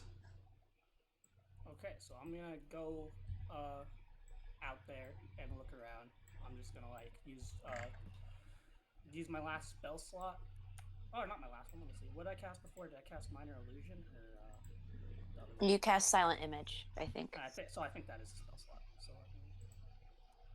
I can Oh, yeah, cast this- So, yeah, thi- I'm gonna cast Disguise Self and then go Thi- and look around. This has been one hell of a day. Okay. The door is locked. So I need you to make a. Oh, I have thieves tools. Cool. Make a roll with that to break into this church. Oh, I don't actually have like them like. Make Oh, a never mind, dexterity. here we are. I found it. Okay. I found it. What attribute is it? Sorry, I never gave it an attribute. Is it Dexterity. Dexterity. Yep. Okay, thank you. Ooh, Boom. Cool. You open the door. Yeah. You, Pretty you easily. like no problems. You push the doors open. You realize that they're like you did so well that you have time to spot the probably very expensive painting that you could steal right now if you from the church if you wanted to. Yeah, Alessandro doesn't mind too much. He has a million. Okay. You the moment you enter St. Michael's Church, Michaeli is going to appear without being called among and like comes towards you, a look of extreme worry on his face. Thank God you're all right. Oh my gosh, what happened to them? And they Mikhail like as of in the shape of a flaming sword leans down to observe Raphael and says, "This is bad. Malakan always had this is Malakan's doing. This power, it can't be stopped unless it is fully healed or it kills the target. Oh no. Could I do remove curse on it? It would remove. Is it a curse? I have a spell called remove curse. Your magics would not be strong enough to heal him right now. The only thing I can think of to heal Raphael is we need to find the template that was used to create them, that was used to create all of us. All of you, before Raphael dies, I'm gonna say 24 hours, you have to find Excalibur. I'm gonna chuckle a bit. Alessandro's already really serious, like in a very bad mood because he blames himself for this. So like Alessandro chuckles a bit and is just like, "Are you kidding me?" Like it's not like we haven't been looking for King Arthur artifacts for months. It's gonna be very hard to find in 24 hours. Well, it's that or what the. Yeah. So, okay. Question, Mhm. GM. Yes. So I wasn't part of the game during the Arthur sequence. Did the players come across Excalibur during that time? No. No, No. we only came across his tomb. Mikhail is going to say, unfortunately, even though we were watching the world during during Arthur's life, Virgo managed to provide Arthur with her sword without being without coming down to earth. As far as we were like we were not activated to stop her from giving the sword. So there has to be some way on some place that that would allow you to contact Virgo and get the sword before Raphael dies. Just putting Raphael in touch with Excalibur will restore them to their normal state, but you need to find. Okay, I'll get going like this very second. I'm just letting you know, do not get your hopes up and expect your friend to die, because this world is huge, and I'm very doubtful we're gonna find Excalibur. Yeah. We'll try it out. No, I do think we know can the- do it. No, do we I'm know the very, Oracle? like, Alessandro wants to get them ready. For, like, We know the Oracle of Virgo, right? Yes. Could we talk to her? Maybe she would know something. She's like of Virgo. Yeah, we can call her, but if we have to travel there, it's gonna be more than 24 hours if he dies. Yeah. I call her. See what Okay, cool. She know I'm gonna call for a short break to write prophecy about this scenario and also reread some of the details because it's been a while. This I want all of you to know this scenario is like the first scenario that happens to you when you're on the path of the sword. You get ambushed. It's so bad. I love it so much. Sure, man. Any chance that I get, I'm going Yes, to get and then up your Alessandro this is going to cause Alessandro to go on his own. ass. Aren't you 53 years old right now? I learned. He learns Oh nothing. yeah, He's an old I'm like, yeah, I'm 54 years old, by the way. Like, That's not right. That's right. No, man. Oh wait. So So how does that get reversed? So clearly, wisdom does not come with age. Greater So um, how does greater restoration work? you level spell? Oh, Yeah, so so- I'm 50. Yeah, so oh my god, I just want to kill Alessandro. He's gonna be 54 for like the next. Maybe the 7 guardian sessions. swords can help if we save their buddy. yeah. what level Yeah. what level is the spell casted on you? It's a level 5 spell. So Oh, I can't help you. yeah, I- and that's, I have just an know idea for for like you. the next 8 sessions I'm gonna be 54 because we don't level. No. every I have session. an idea for you. You can use disguise self on yourself to look younger. No, but it's not the point of looking young. It's the fact that I'm old and now I'm like, my whole point is I'm athletic. I am fast. You're not getting any Because being minus old- to yeah, so de- that's Maybe the you're difference, just a because, very like, dexterous. I'm just So am I just 50-year-old. 55 and just have no medical implications because of it? If that's Well, how it is, I guess I don't really care. being a Then Trin. turn me 55. Yeah, like being a Trinity kind of protects you from a lot of the problems of aging. The fact that this is like out of all of the like past lives you've had, this is the first time you've looked this old, because you've never had to look older than 33 before now, Alessandro. So I can see why your character is racked up by this. I've restarted the for him, it's more about how it's going to affect him. Like if it Yeah. starts enabling his movement, because obviously I have 6 acrobatics. In fact, it's jot down because I'm an old man now. Yeah, DM, I have a it's question. right now, like, you feel more drained, and you feel like your joints are hurting much more, but you do not yet take penalties for getting aged up by a ghost. DM, I have a question. Mm-hmm. So, now that Alessandro has aged by 20 years, is he like George Clooney who gets handsomer as he gets older, or is it like just, or is it like worse now? Is he handsomer now or no? Well, I guess I don't think you can it's. get any more handsomer than what Alessandro already was.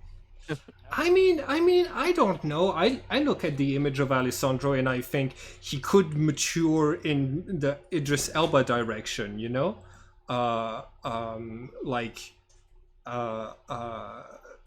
Yeah, maybe, I don't know. His charisma hasn't changed, but yeah. I don't. You're asking me to be the game master, to be impartial about like the beauty of someone aged by 20 years? I don't know. Okay, cool. So you have 24 hours to complete your current task. Alessandro, you said that you left the Church of Saint Michael. What is everyone going to do?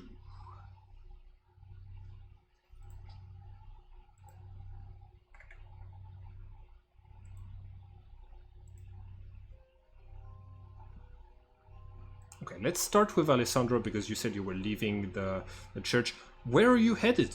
What is your first? What is your plan to find Excalibur?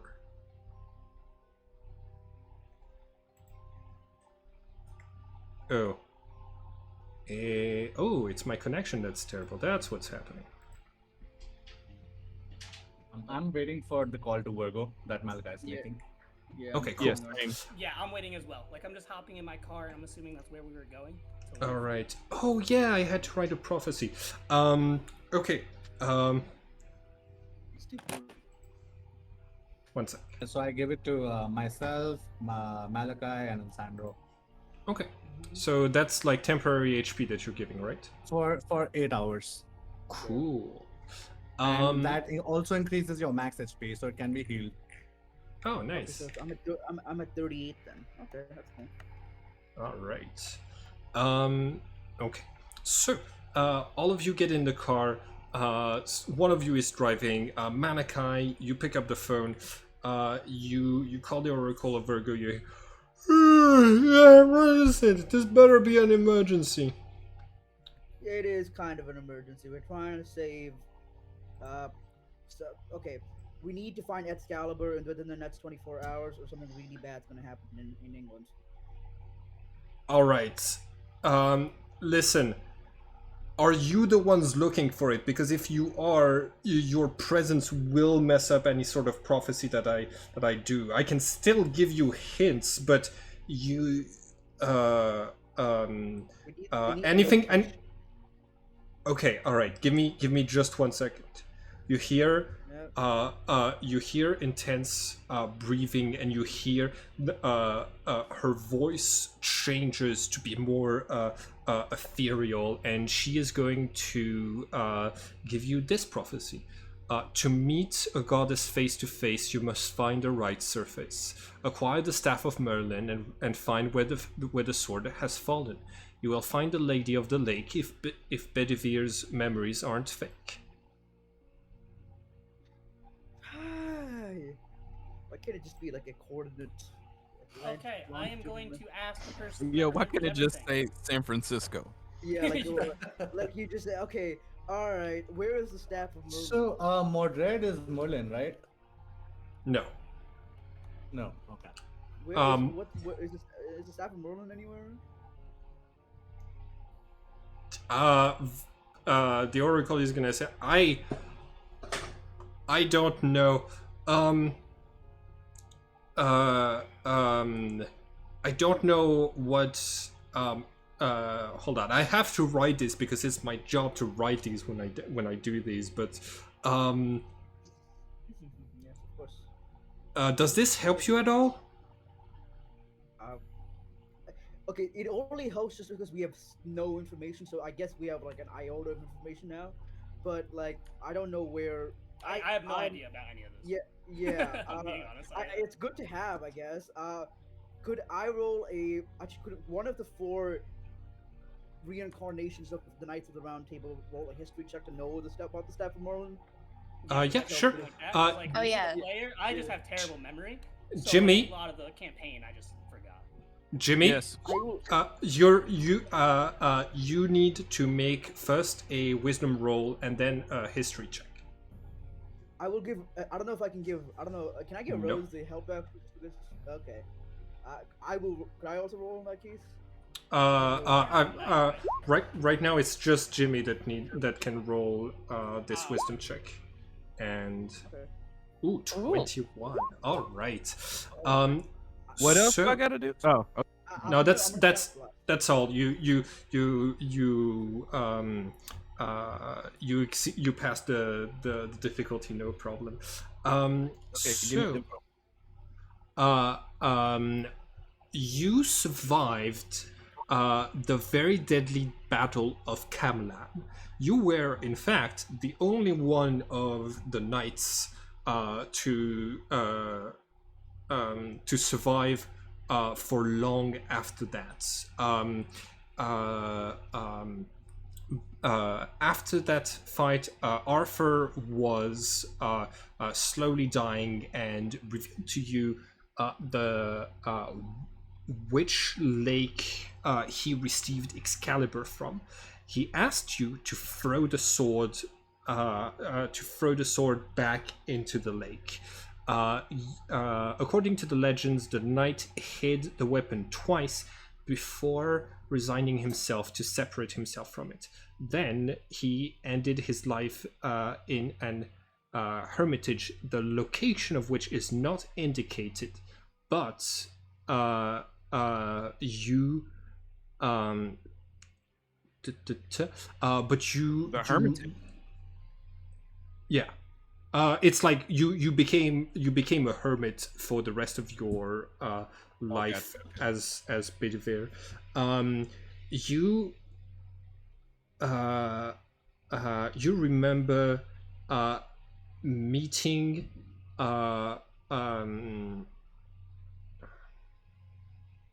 you okay.